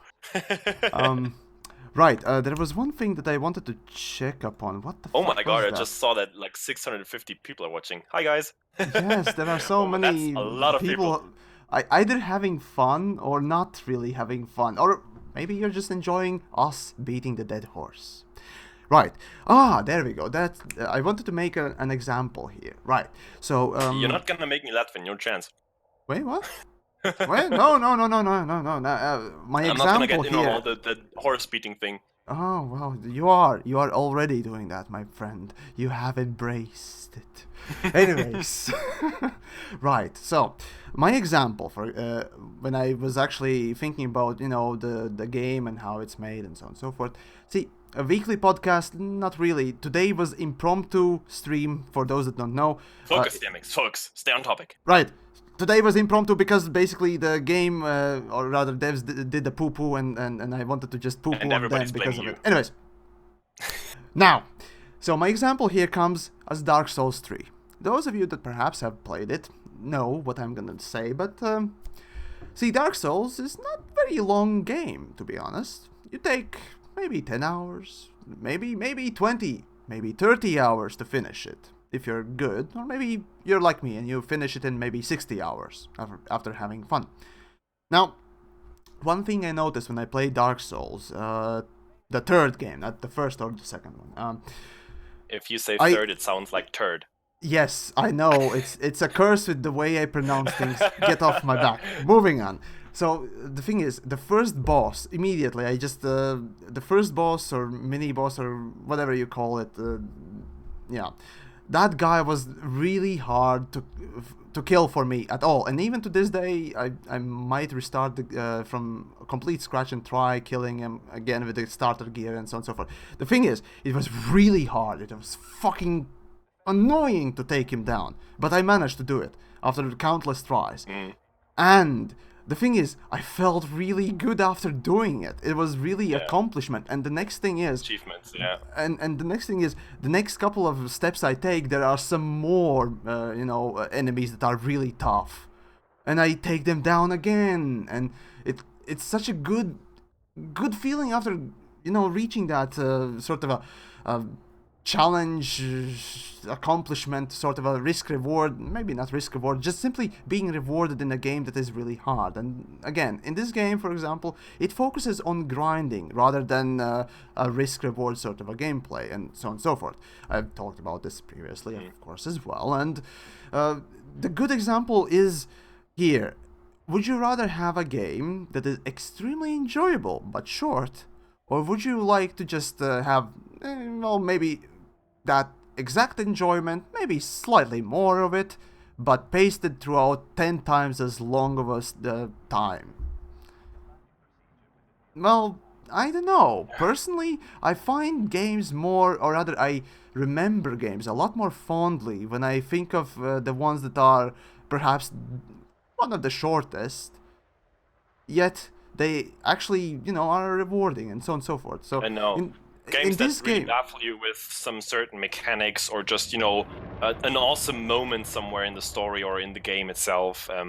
Those are the games I tend to recall best as well. Kenneth Hicks, Dark Souls is hard. In a way, you're right. As Jim Sterling himself said, I don't know which video it was, but basically he said, not get good, but get pragmatic. AKA, well, get practical, wait until the mob, does the thing and then attack rather than just go and swing your swords and so on and so forth. It's just simply being pragmatic, as I said. See, I think there. I want to come back to the point that the main issue here. I think there's a basic discrepancy in interests here. The developer of a game always wants you to keep playing the game, so the numbers stay up. Or at the very least, there would be something to play. No. Hold on. Hear me out. Yeah. They want you to play the game. They want you to spend time on the game. A certain percentage of players is automatically gonna spend some money on the game as well. In FDev's example here, it would be the cosmetics, the additional stuff you can buy in the shop and put on your ships. It's automatically in there with the number of players that play the game. So they want to keep those numbers up, which equals to time investment. That's all they want from you. They want time investment. You can achieve that time investment in different ways. You can just make anything you can achieve in the game really time consuming, aka grindy. Which is the case. or you make it interesting. And I think dev just haven't managed to strike that balance. They have a really, really, really solid foundation of a game here. The whole galaxy to play around in. Solid fighting mechanics and ship, weapon mechanics. It's fun to steer those ships. I really enjoy just It's flying probably them one of the around. best thing of the game, the whole ship Exactly. mechanics, right? Just how it feels to play the game. It feels good. It's solid, and it's. I mean, there are some bugs in there, but not too many game-breaking bugs. And your usual game experience is rather smooth, unless you have some instancing craziness going on. But if you play solo, the game it's pretty solid. I would say. I would argue. On the other hand, now you have the player. A player usually doesn't play a game to just waste his time, because most of the players don't have that much time. When you're working Oh full yes. time, you have the evenings, or maybe sometimes even only the weekends if you have a family, for example. So they, in those few hours that they can actually spend on your game, I mean, they already decided to play your game apart from all the other games out there. They do not want to spend all that time just progressing maybe like 10% towards that new rank that will maybe unlock that ship that they will still also have to buy with a lot of money, which will take even more time to get.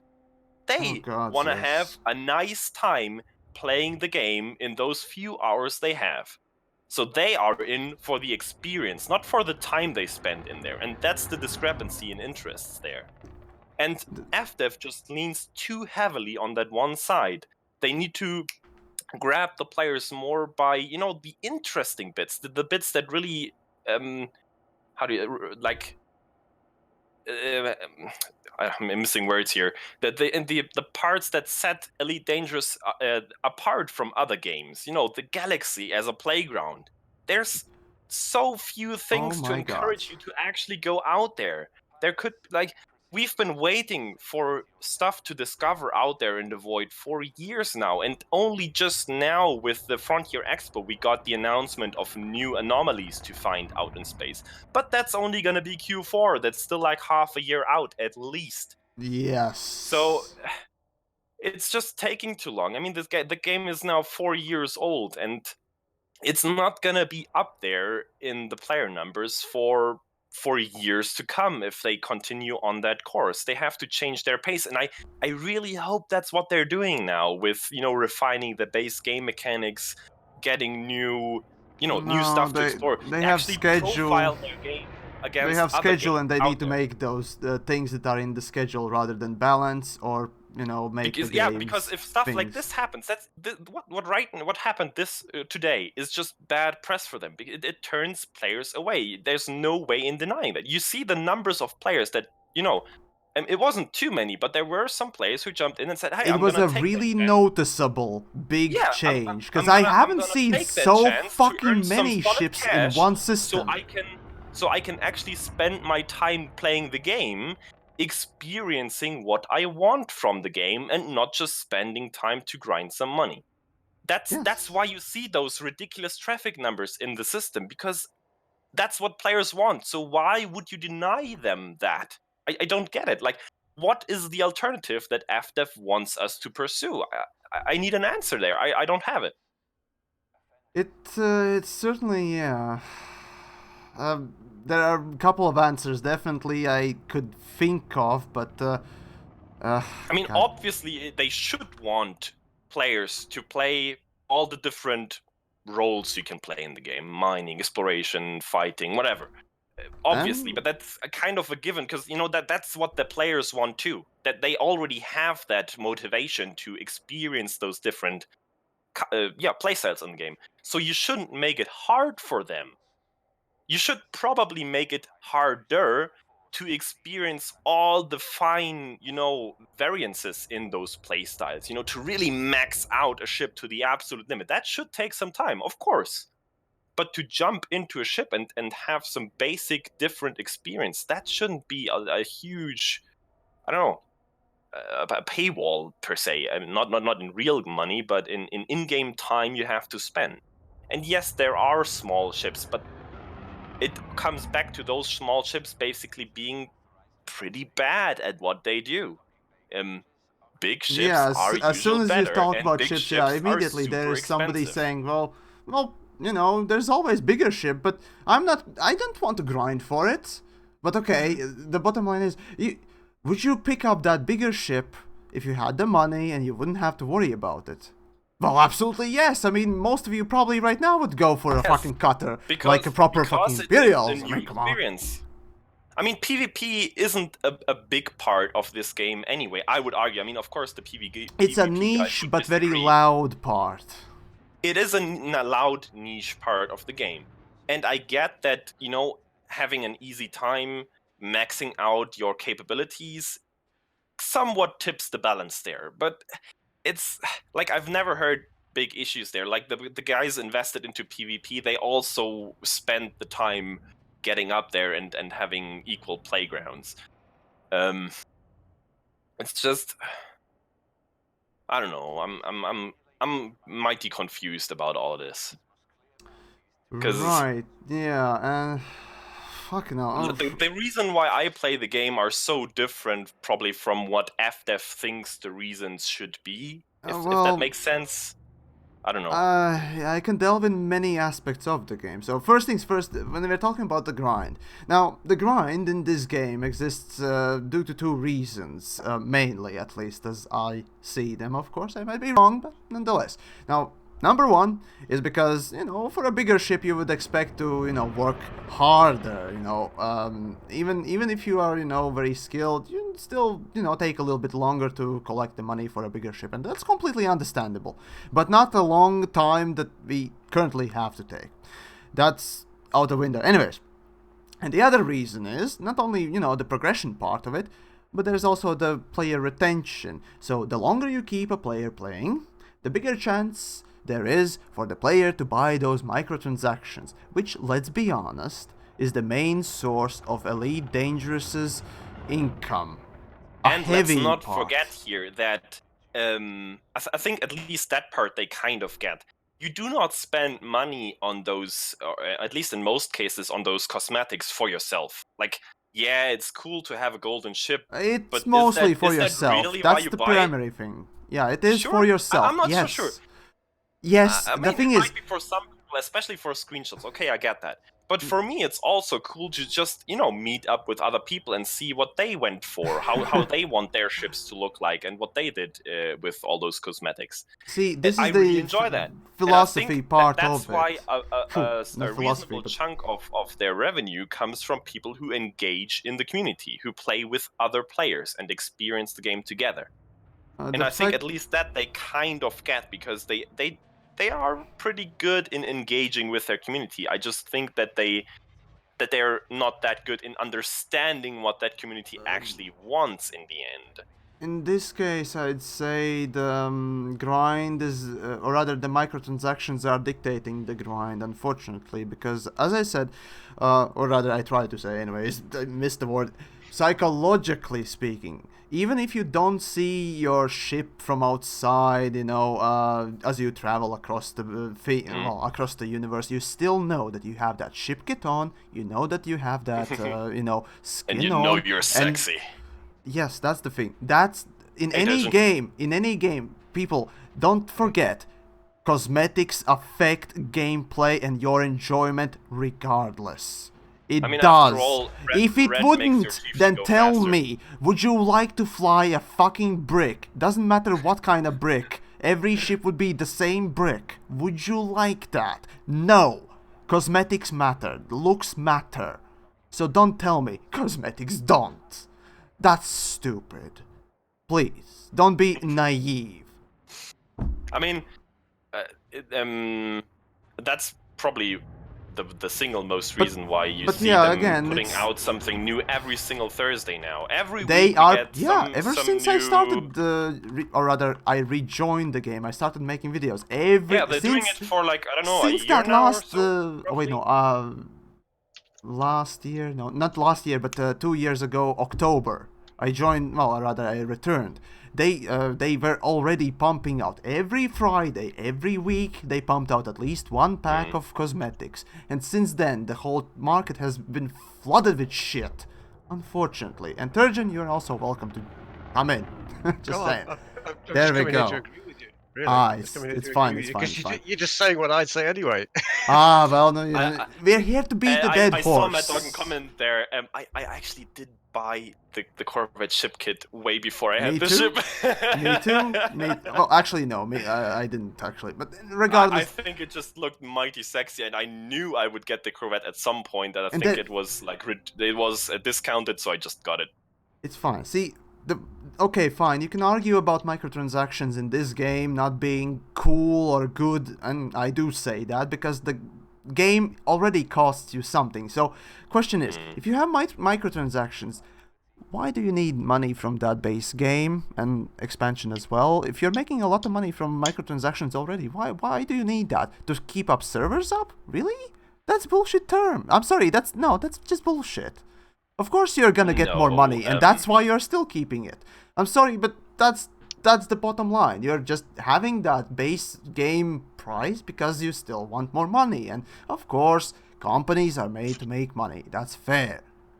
Now, this is a topic but for I think another if that's time. the sole motivation behind it, after they're doing it wrong, because I think that financially they're doing pretty solid. So They're as far as doing I well, know, yes. And and that's mostly because of the I think they microtransactions. should. Yeah, and then my argument would be they should use that money that they have available and invest back into the game, into the They are. community. They And are. and you They don't. absolutely are. They are. I mean, But they are that's the hiring thing. and they are Instead developing of away, of balancing, course. instead of making more meaningful gameplay, they are rather trying to just deliver more content. And of course, a lot of people in forums, Reddit, wherever else there is, as soon as new update comes out, everyone shouts, "Where's new content? We need new content. There's no new content, we riot." And that's why they are forced to both do a lot of new content and maybe sneak in a couple of balanced things, and that's unfortunate thing. But the problem is, I see Frontier. Also, thank you so much. Sorry, I missed the name there. Wild Child. Seriously, thank you again.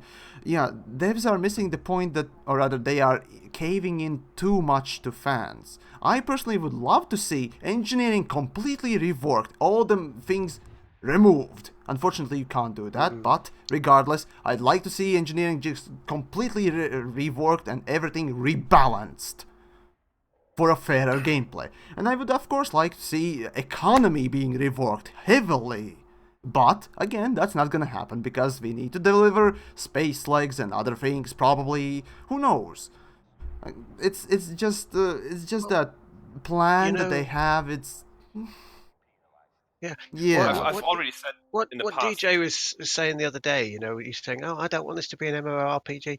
Well, You don't it need kind to of be. is. You But don't the need to be. point is, I mean, there is one element of MMORPGs that I hate that is already in the game actually, and that's the bad economy because Frontier seem to be treating the economy in Elite as if it was player driven. That's what I It's don't not. No, no, understand. no. They are not treating That, it as player driven. They haven't changed the economy at mm, all since the game launched. I shit you not. You can find maybe a couple of changes in prices here and there, but that's about it. Economy, yeah, but both for ships, both for commodities, and pretty much everything else, really haven't changed since the all the numbers launch. have gone up though. In things like We materials have and bigger the ships, costs of things, more the ships. numbers just go up and Yes. up and up. And I could understand it if they had a reason to drain money out of the economy, if there was a player market and players were changing the prices and driving prices up. But as you say, we're not changing the economy at all. We have no impact on the We have finances in the very game at little all. impact on it, and So it doesn't change. Yeah, why are it's they changing it? Why are they putting all these numbers higher and higher and higher? It makes no they're sense. not putting That's high. what They're just that adding comes more back to what stuff I was saying. for you to Add, pay for. adding more, It yeah, is keeping more players currencies, like more but for the numbers. reason or by the wrong means, right? It's just taking their time by making experiences they want to experience hard to earn, and only time-wise, not skill-wise, just Mm, time-wise, hard to earn only in the time. game. Yeah, that's the thing.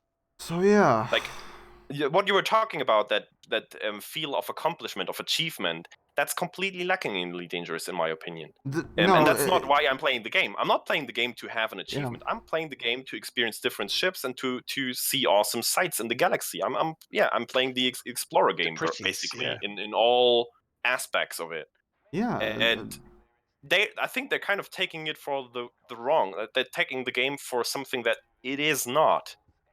And that's why I'm saying they kind of mistake the reasons why at least many of the players play this game. I think you're right.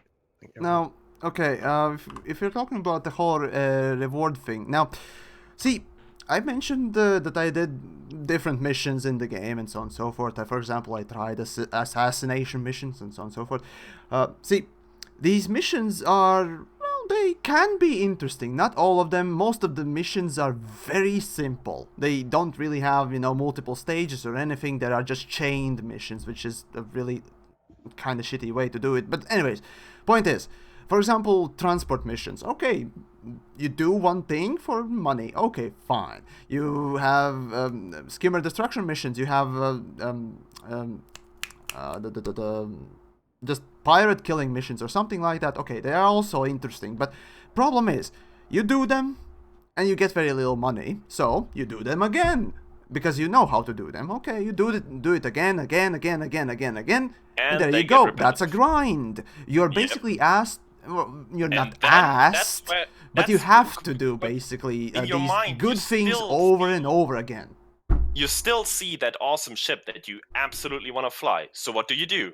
You Google a YouTuber, for example, to find a way to make that progression easier. It is what it is. I mean, people they say, I can't take it. That's going to take me like months to get to that ship. That can't be the way. How is a good way to earn money in Elite Dangerous? They Google that, they find an answer, they try it out. And that is exactly why you see those huge numbers in players, because they say, I have a chance of actually having new experiences in the game with little time investment. And boom, there you have your exploit, which it isn't. It's just that they see people jumping onto something and they think, oh my god, we made a mistake, there is something wrong, people are exploiting it. But what it actually is, people saying, oh my god, I have a chance to actually have a new awesome experience in the game with not hours and hours and hours of time investment. Let's do it. I want to have a fresh breath of air in my game. And they mistake it for a mistake on their behalf, and they fix it in bracket. In quotes. Yeah, it's sticking it's many little things that are put together essentially that are really getting on everyone's nerves and so on. So, yeah. I mean, yeah, I know. We're passionate because we care. Yeah. That's exactly. Also, yes. Now you feel the hate. Now can you feel the horse beating juices? Dark side. Yeah, I'm actually gonna have to take a quick break. I'll be right back with you guys. Go for it. Right. There's one thing that I must mention while we're taking a small little break here, I suppose. First things first. On Twitch side. My first 1,000 followers, thank you! Oh, you made that one, well done. I almost got it yesterday, and today I just missed about 30, so thank you on the Twitch side, everyone, seriously. And then, of course, on the YouTube side, let me check, that number just keeps going and going and going, and holy fuck, anyways, thank you, everyone. Right, one interesting thing that one of you mentioned, I forgot which one it was, probably Greatest, because he was talking longer than, Turgeon. Anyways, probably it was him. Someone mentioned basically the fact that we don't have a lot of time to spend in this game. And now think about this little interesting thing. Elite Dangerous is not played by, let's say, your typical FPS crowd. As I came from an FPS crowd myself, the average player, or rather the more vocal person in this game, is really about 30, 35, maybe 40, maybe even older. I met actually in Frontier Expo myself plenty of a lot older fellas. There were basically sure two guys. One of the oldest player communities and IFF out there. I'm pretty sure. Anyways, yeah. So the thing is, in Frontier Expo, I met only 2 guys that were young. Let's see. Yeah, 2 guys that were younger than me. Everyone else was older. I shit you not. And this is the interesting thing here. Now, since Frontier probably knows, I mean, come on, it'd be stupid of them not to know that their average player is they know. probably a lot older than your, typical gamer would be, usually at least. So, Yeah, they're getting off a realistically David speaking, Braben's age, a lot of either us.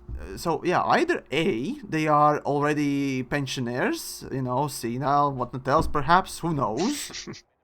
Let's just say they've done their dues and now they're resting for the rest of the time, and okay, they are playing the game, and sure, yeah, fine, they perhaps have more time than everyone else to play the game, fine, but most of us, even right now watching, most of us have very little time to play the game, myself actually included, oddly. I often edit more than I actually do play the game.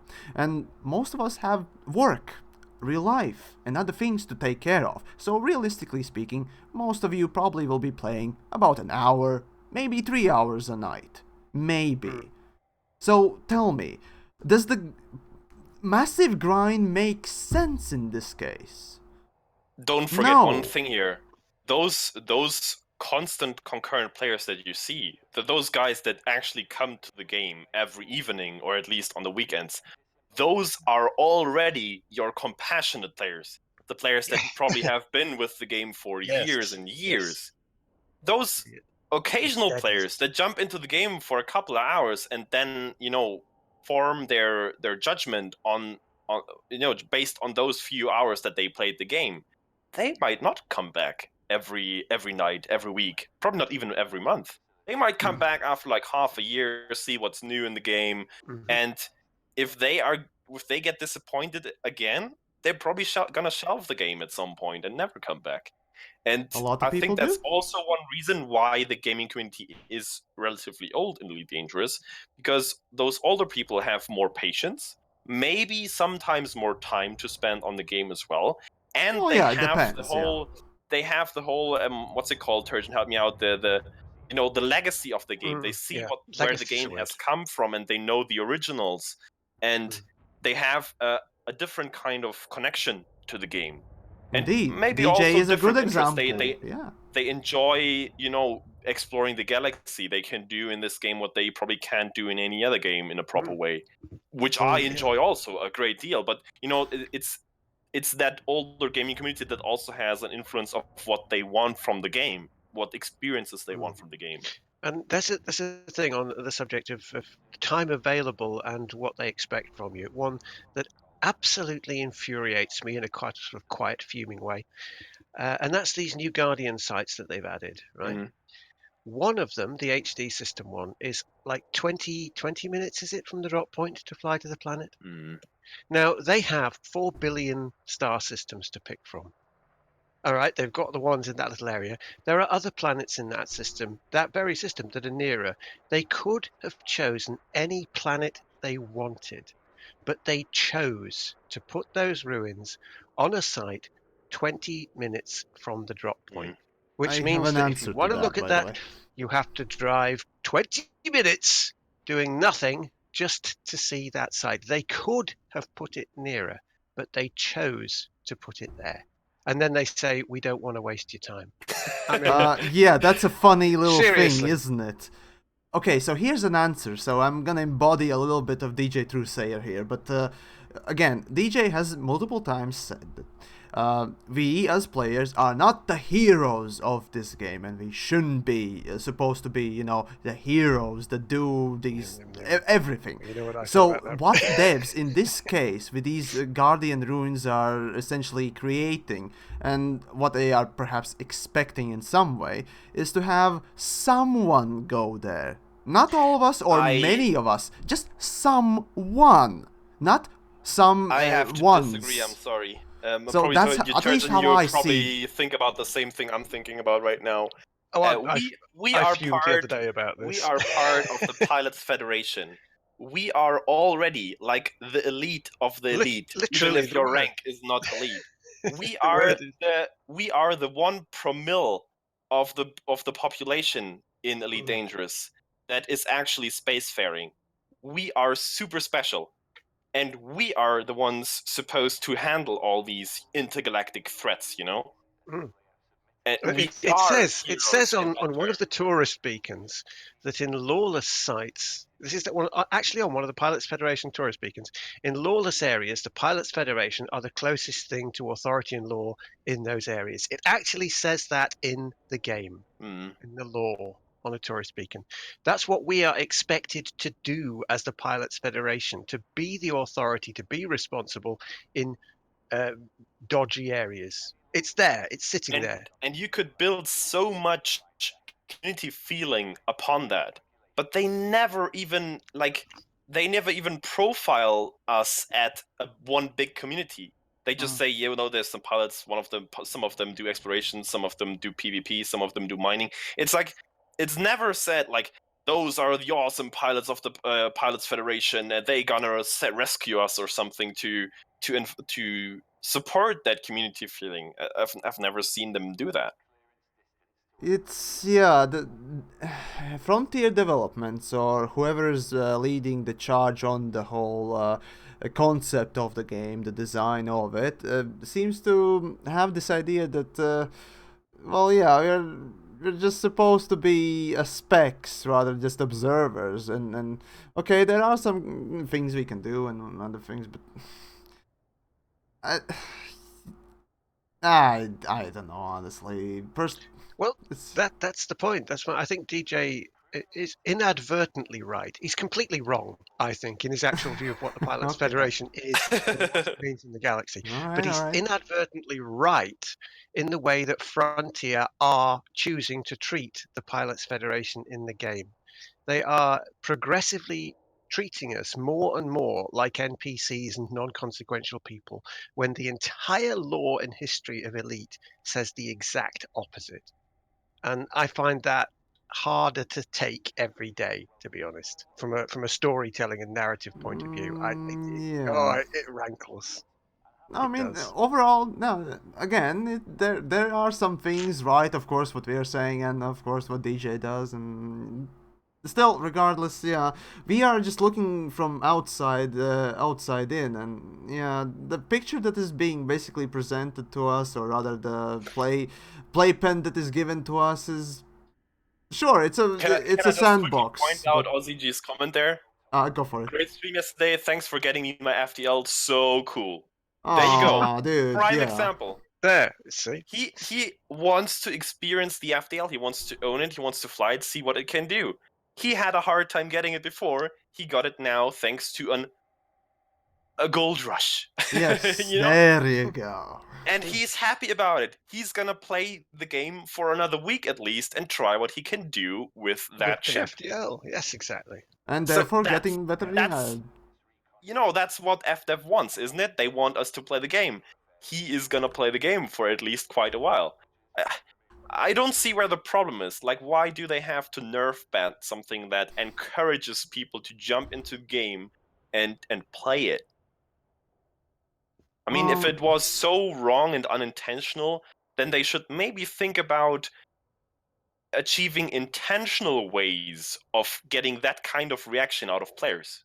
Am I right? problem is it's so ingrained in the game. It would require a big, massive change, and doing that in current state, I know. it's I gonna know. I mean, I be have to say, really hard. I so wished for the Thargoids just completely wiping out the bubble, just completely. But they will never do it No, no, no, because there no, no, is Surgeons, for Greater Sea, they're coming, they're coming the second and third and fourth week, but they're no, coming. they will not, and I tell They're you coming why. for a year. Yeah, They will not, and I tell you why. The Thargoids will always be a side note because there's huge time investment of players in the power play alone. The factions that are That's in the right. bubble, The cold they crime and they punishment would system is never dare geared to towards that. overthrow that Yeah. for a radical change in the game. Even though I think that's probably one of the best things that could happen to Elite Dangerous. I Because that think would really startle players. And yes, probably some time investment would be lost. And I would be mad about it too if I invested serious amounts of time into power play or whatever. But maybe they could just, yeah.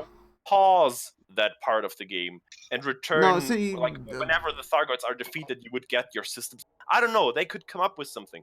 But that the thing is, complete change of pace in the game and change of the story, that would be enticing. That would be headlines in all the gaming magazines, and that would get players back into the game and trying to experience what is going on there. The whole bubble wiped out. Like, what the hell? there's no one single easy answer for, what could fix the game, obviously. For example, power play fixing is not gonna bring, everyone back. It's gonna bring a decent chunk of people back for a week, but, just to check out what's new. But the thing is, see, me, you, the EJ, almost everyone with a proper brain probably wants the bubble to burn. But whether that will happen, pessimistically, I say no. Yep. Reason is because that's the thing. Burning the bubble is the extreme result. And usually, the extreme results don't happen. And that's Okay, yeah. but then give us an actual threat. Give us a deadline. I don't know. Give us something that really tells us as the players, like, oh my lord, something big is happening.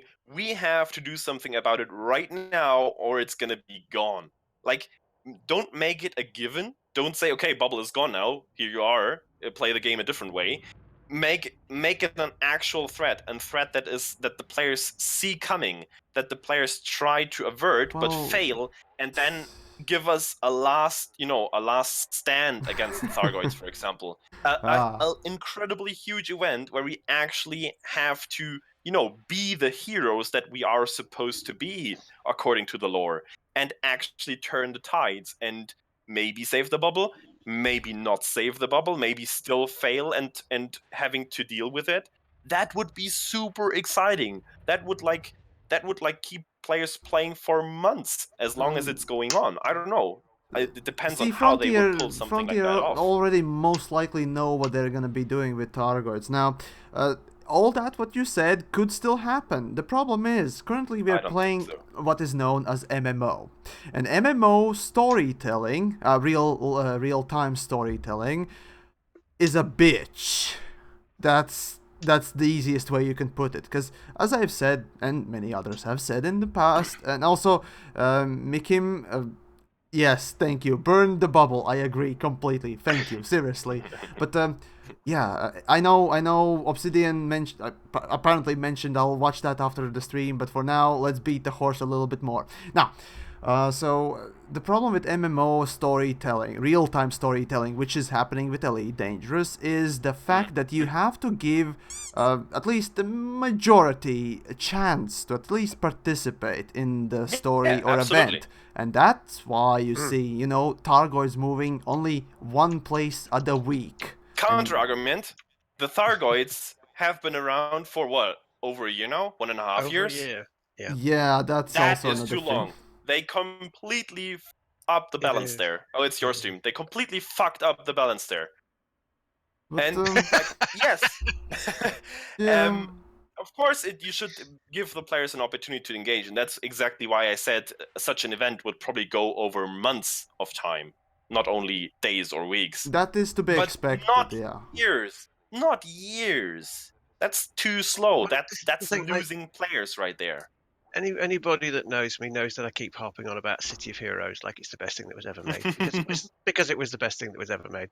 But it ran from 2004 to 2012 before it was murdered, and in that time they had 33 free major updates. It was a subscription game, but they had 33 free major updates, and two or three huge paid updates.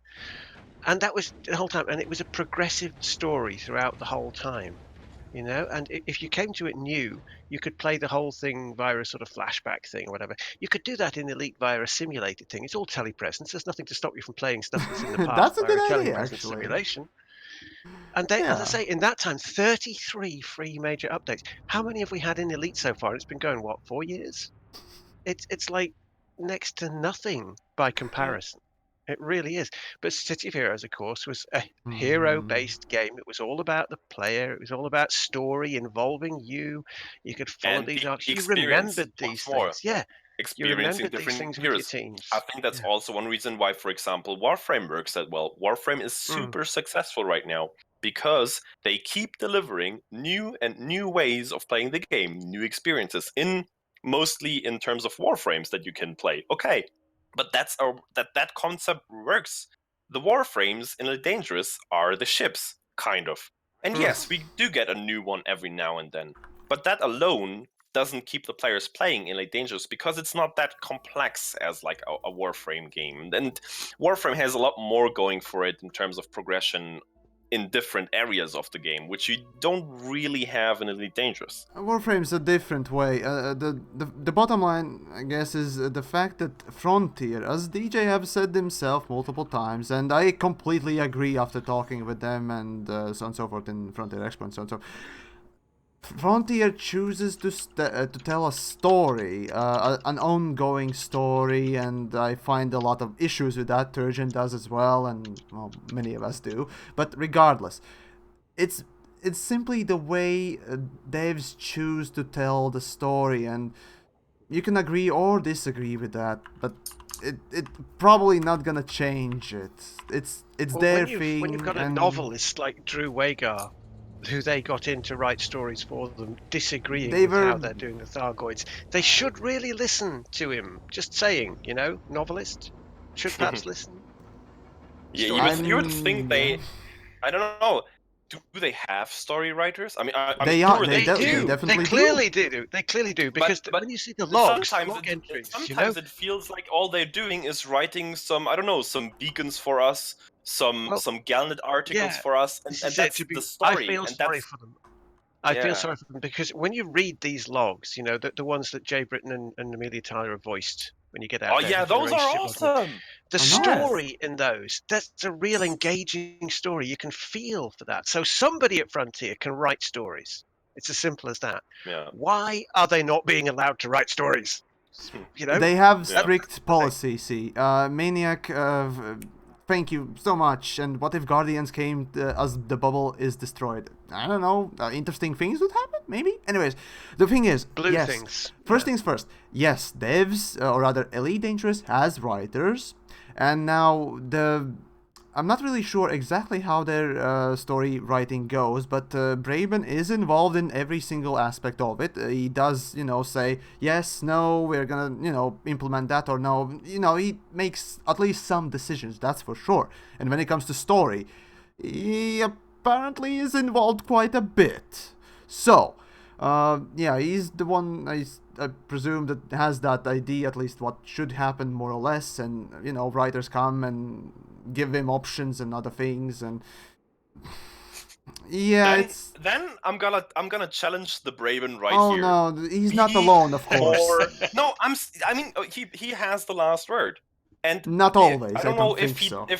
if the development team doesn't even dare to make daring suggestions in terms of storytelling, or if he just refuses them time on time. But I'm gonna challenge him: be more brave, because this Well, trickling story that we keep getting for like I don't know 2 years See, now. right Darren, now, what for Darren said example, in chat right there. now, the current writer team or whatnot tells that the whole Targoid, I don't know, decade, whatever else is coming, the whole Targoid thing that is coming is already quite brave because it poses a threat to the bubble. Now, devs, if they go through and actually go start destroying the whole bubble, that is brave.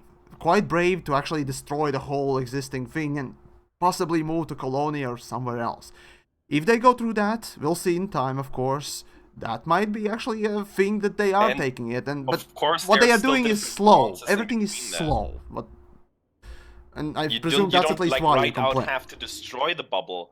you could in some way inhibit the gameplay in the bubble by the Thargoids being present. You don't have to completely wipe it out and everything is gone. Probably That's not gonna happen. That's So probably not the yeah. right way to do it anyhow. But there's nuances in between. You can make the presence and the threat of the Thargoid being felt for every player in the bubble, not only the ones who actually read the stories and engage in the happenings and the CGs. That is not storytelling. That is no story happening in the game. That's a side note. So, yeah, I want something major to happen. I want a wake-up call in the game for not only involved players, but also players, who just casually play the game to really feel that something's changing, something's happening, and makes them interested. Yeah, it's again. You can argue the fact that the way you're describing it, it's already being done. Only, yeah, you're Not perceiving enough. it very. Yeah, you're not perceiving it as a very major thing because of the the MMO curse Yeah, of the because even storytelling, I, which is as a unfortunate. very invested player in the community, I mean, I'm doing a weekly show, and I try to stay up to date with everything that's going on, and even I sometimes, get bored and lose the interest in the game and do something else for a couple of weeks. And that Everyone shouldn't does. happen. Like, I don't know. There's the maximum limit of human attention and willingness to go along with it, of course. So I don't know. So yeah. I mean, we as kind of the community as a whole, but especially like content creators or people that are in other special ways invested into the community, we already do so much to contribute to the whole happening in the game. We organize events, we pitch story events to them. I mean, people have been writing for Galnet for years now, and Oh those god. articles actually get published from time to time. Less so these Like, days. all of Yeah. that kind of feels like it just goes to waste because FDev sometimes doesn't pick up on it, or then sometimes they go a completely different way than kind of was predicted, or I don't know.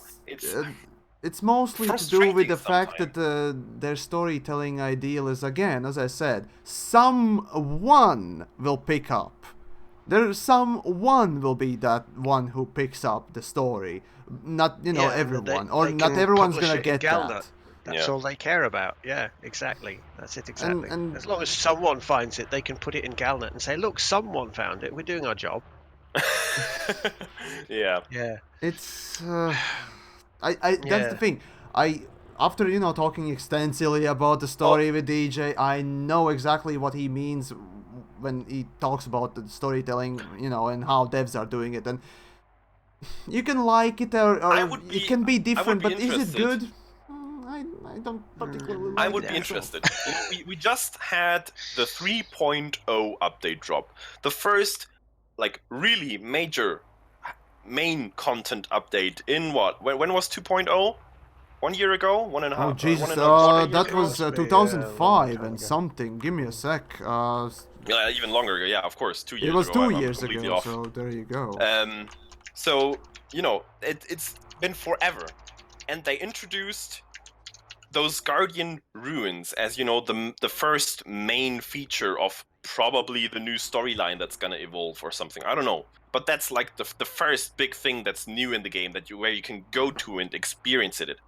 I want to see the numbers of people who actually jumped out there to the Guardian ruins compared to the people who jumped to the 31 Leonis Beta Minoris whatever system to get some money and have all that gameplay that already is in the game, that they didn't change much at least, to experience that some more, to make it get an easier time getting those Yeah, experiences. Those yeah. numbers are probably like 33,000 and not individual, but individual visitors, which is players that visited multiple times as well, compared to what, like, I don't know, 1,000, maybe 2,000 on the other end at the Guardian Ruins. I don't know.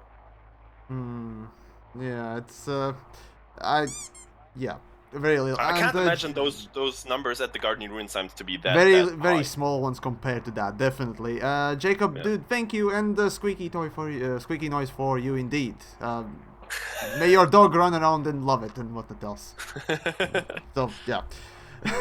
And thanks for your support, seriously. Holy fuck, actually we've been, or rather I've been going for about an hour or so, and then Greatest came in and had a wonderful little thing, and then Turgeon as well. So again, those that don't know, I'm joined by Turgeon and Greatest today. Yeah, I did Hello, stream Ian. yesterday, so those of you might, kind of remember Turgeon. So there you go. Anyways, drop a like and subscribe as well, both to all three of us, and other things, and all the usual nice things. Do stuff and things. Enjoy the game, even though you don't have an easy time earning money anymore. Do something else. Go do something. Go outside, smell the fresh. Oh wait, no, there is a fucking winter outside. Fuck that. Abort! I guess I'm just stuck here inside beating the dead horse. Oh yeah. Yeah. Maybe find a new bat, to spice things up a bit. Maybe find a new horse and beat that to death. Maybe. Yeah, I'm gonna take a break now because I am heated. But thanks for the conversation, the discussion. It's been interesting indeed. So I don't know. I might actually end in about half an hour, 20 minutes or so. It'll be 3 hours regardless. So yeah. But until then, those that perhaps didn't notice, again, once more, the skimmer mission has been completely nerfed by a simple button push. Disabled. Yeah, they're basically disabled. Simple as that. You can't get skimmer missions at all anymore. Anywhere in the galaxy. Yeah, and that is because mostly if they just have to disable a whole type of mission, just completely out of the whole game. This is drastic. It is That's drastic. interesting. If they'd fixed the bug where the security ships were actually on top of the ground instead of parked underneath it and not firing at you, it might. Yeah, I had that case yesterday as well. That was fun. So if they were more challenging, you might not have stacked so many. I don't know. Oh well, just saying. I gotta jump off, gentlemen. It was a pleasure. Thanks for having me. Cheers to all the guys who are watching the 600 still. Wow. So, yeah, it's impressive. I'll be around at some point again, certainly. Yeah, so some other time. Do come in whenever you see me around and whatnot else. So yeah. All right. Cheers, gents. Yep. 7 to Greatest. Yeah, so let's see. Passionate German there. Indeed. It's wonderful to see passionate youngster and whatnot else, right? Yes, indeed. Oh boy. It's been an interesting weekend and other things as well. That I can definitely tell you. Everyone's support, that's the first thing. Of course, the video itself and the consequences of it. I didn't expect devs to actually just go about and disable it, to be honest. I thought something tomorrow, perhaps. Yeah, that's the thing. I kind of expected them to do something in about a week. But nope, Monday come, boom, disable. That's drastic. I can't recall the last time they disabled a mission. Because it was too profitable. No. Can you? I personally can't. Not offhand. So this NERFS is interesting. After a while, yeah, it took them a long time to get round to Quince, and that was a similar deal where you could just head to one specific location and do things. It took them a long time to get around to that one. Indeed. Hey, I don't know. It's well, okay. Yeah, one thing we can be certain of, and that is the game won't die, of course. But the long-term jadedness that is being instilled with people whenever it comes to actually getting the big ships or getting anything bigger than, I don't know, a Python, for example, is gonna be impacting the players' at least perception of the game, unfortunately. And yeah, I'd like to definitely see some changes to economy in the game, but probably not gonna happen. Or fuck it, if they even implement just simply a better rewarding missions, missions that would just simply give you perhaps 100 million an hour.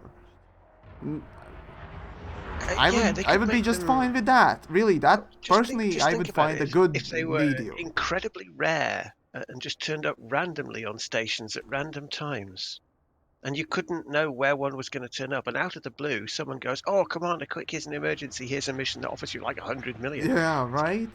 It's possible, and then people would actively go hunting for that, even if there was no pattern to it, because that's what people do. They look for patterns even when there aren't one. They'd go hunting for that one special mission, and people come up with theories about where it is, what's going on, what's going to spawn it. But you need to have it there in the first place. They need to put something like that in, just Yeah, random, and then people would go, it's "Yeah, I got that mission." That would be fun, wouldn't it? yeah, You'd yeah. think.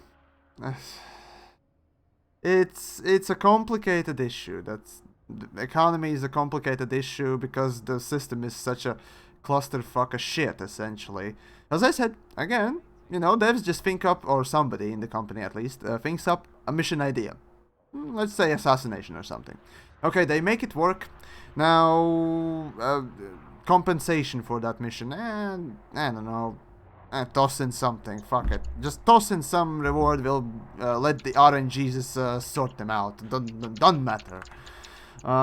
And in process of just doing that, just toss it in for some sort of reward. Not really thinking exactly through of what it would or rather what kind of implications it would have.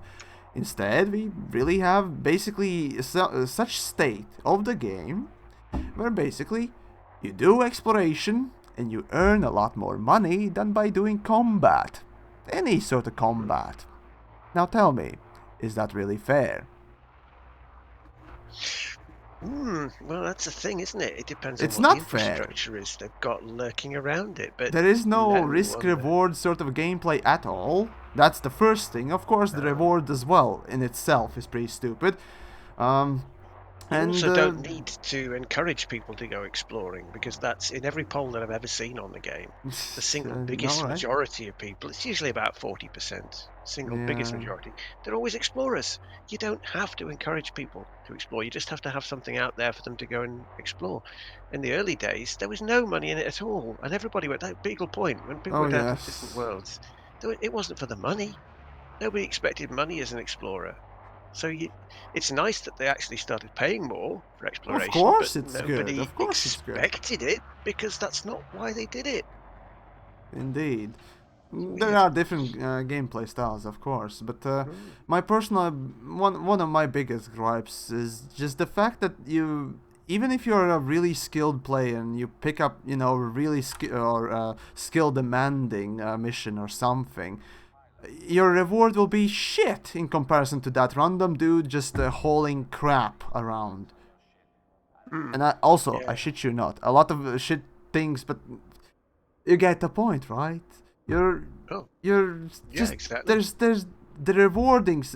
You don't feel that reward, and of course, fine. Even if they were decently rewarded and so on and so forth, it most likely would still be grind, and it would be all that. And are we going to really change their minds? Yeah, probably not. They will still I don't keep think so. doing what they are doing, and until it's completely broken or something is Well, exceptionally good or bad, they probably ain't gonna do anything about it. Which I mean, is, look at the material traders. Did they change those at all? no, Compared, we when need we to said, make noise "What the hell are you because on doing?" the next patch they No, they didn't hopefully change might at all. change something, but I honestly don't hold hopes You at know, all. I mean, realistically, I could wear the absolutely stupidly insane lower rate exchange thing if Uh, they'd lowered it to the limit that you could actually carry, because you can't carry any more than that anyway. But I could wear it, even if it's as its stupid number now. Whatever, it's just maths, it's a pyramid. Fine, if they want to do it that way, fine. But you shouldn't have to find three separate material traders. That's what annoys me. You can't find again, if this you want is because th- every one of your blueprints requires three different types of stuff, doesn't it? It requires your elements and your data and your manufactured materials, which yes, means if you want to do any trading to get the stuff that you're missing, you have to visit three traders. Three it traders. How much time is that going to take that you weren't spending before yeah. visiting See, three traders? again, I did mention this the last It's more time. time wasting. It is time wasting, but on the other hand, from a game designer's perspective, see, you must realize that also, you make a kind of a game loop. Let's say the game loop for engineering. So okay, you don't want the player to do everything in one place all the time. You want the player to go out and see perhaps different places, and that's why Material Trader is really split in three places. Also, So, it might be what because about of the other I the could bear? required time spent. Yes, it might be also cynically because they want more time spent for a player to do one, This is game it. loop, This is it. which would be a really, really, really dick move. But Let's say having they just the mad exchange rate or just the three traders. um, Either of those, fine, I could live with that. Both, oh, you're having a laugh, man. I mean, yeah, it's questionable game design. Again, these are perhaps nitpicks in some way, but when you get to that end game, not even end game, mid game level, you start to question these things. Why am I even supposed to go there? Just so they encourage me to do different things for different aspects of the game. Fine, but why do I need to do them 100 times? I did it like once, twice. I got bored the third time. And you tell me now I need to do it, 100 other times? No, please, no. And that's the attitude of normal player. yeah, it Of is. course, we can And, see this but from different perspectives and so on and so forth, but it's mm. for Well, I me, mean, it's just basically a lot of it's interesting decisions. Interesting in a way that it makes me scratch my head sometimes. That kind of there's interesting a lot of ways. head scratching. Yeah, when it comes to gameplay decisions and design decisions made for the game. All due respect to devs that do, these things. I know the stress or the just the Poison complicated, chalice. things You they can't have win. to deal You with. But can't win as a dev. You can't win. You have to accept that when you take the job as a dev, you can't win. No matter what you do, you oh, can't definitely win. not. It's that simple. I try not to be too, unreasonable, which is, yeah, I tend to over exaggerate. That's fair enough, but It, credits where but it is credits also due the case that sometimes. every MMO we've ever played, and this is true of absolutely all of them, damn fine that any new content that they put out, people are going to scrump through it in like half an hour. There's always going to be someone there that races through the whole thing as quickly as possible and Of gets right to it and says, "Well, course, I want some there more are now. power I want some more." gamers, A lot of people obviously. don't. They crawl through stuff, but I mean, there's always going to be someone that's going to race through everything and say, "Oh, I want some more." And again, you're just going to have to factor that in because that always happens. Yeah, you can't not have that. But you have to put the content in for them to scrump it. It's These yeah. are At this the point, things it's just a we lot grumble of about. just difficult things, and yeah, it's okay. Well, yeah. Again, that the skimmer gold rush thing that happened, it did sort of showcase everyone once again how devs want the game to run, unfortunately, and that it also makes you question, why they're doing these things, and so we discussed this thing quite extensively today. So it's been quite an interesting thing. Now, I think I'll be ending in just a couple of minutes. So, Turgeon, if you have any last remarks you'd perhaps No, like to make. I've pretty much you've said everything I was going to say. Really? Oh, Pretty all much. right, Oh fair yeah. enough. Yeah, I suppose today's Dead Horse beat 'em up is coming to a close, and throughout this whole stream, holy fuck, almost 800 viewers together with Twitch stream and of course on the YouTube. Thank you everyone for watching and all the other things.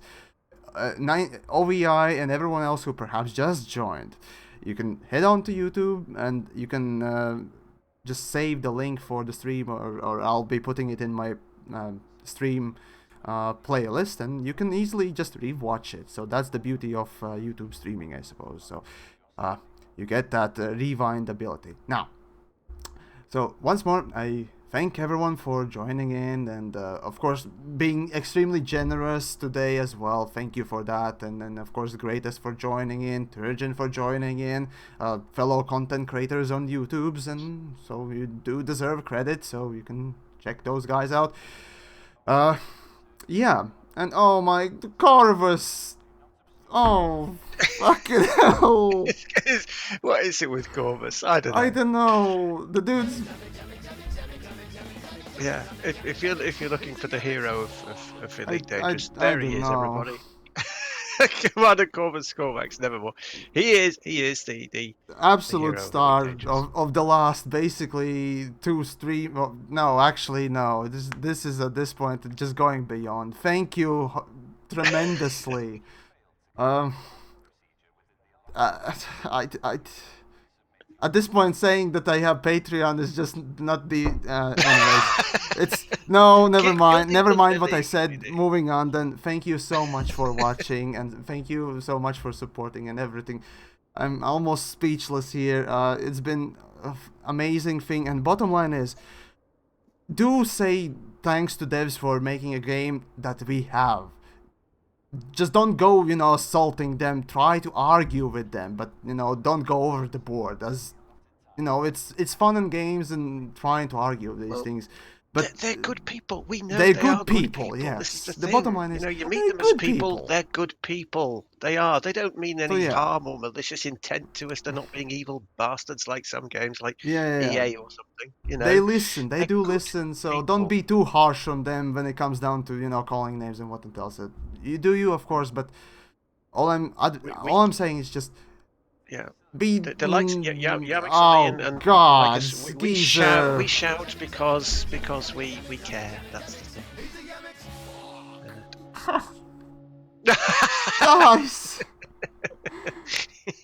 are you really trying to force me to stream for one more hour? No, I'm tired already. They want you to get. They want you to get privilege goggles. That's what they want to do. Oh Jesus fucking Christ!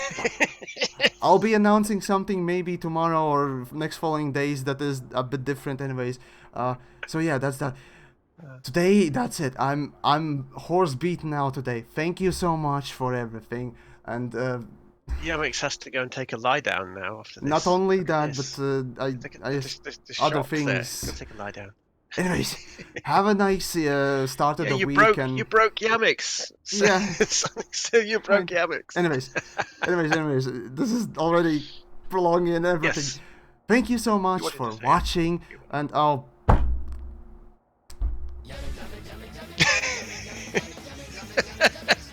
I don't.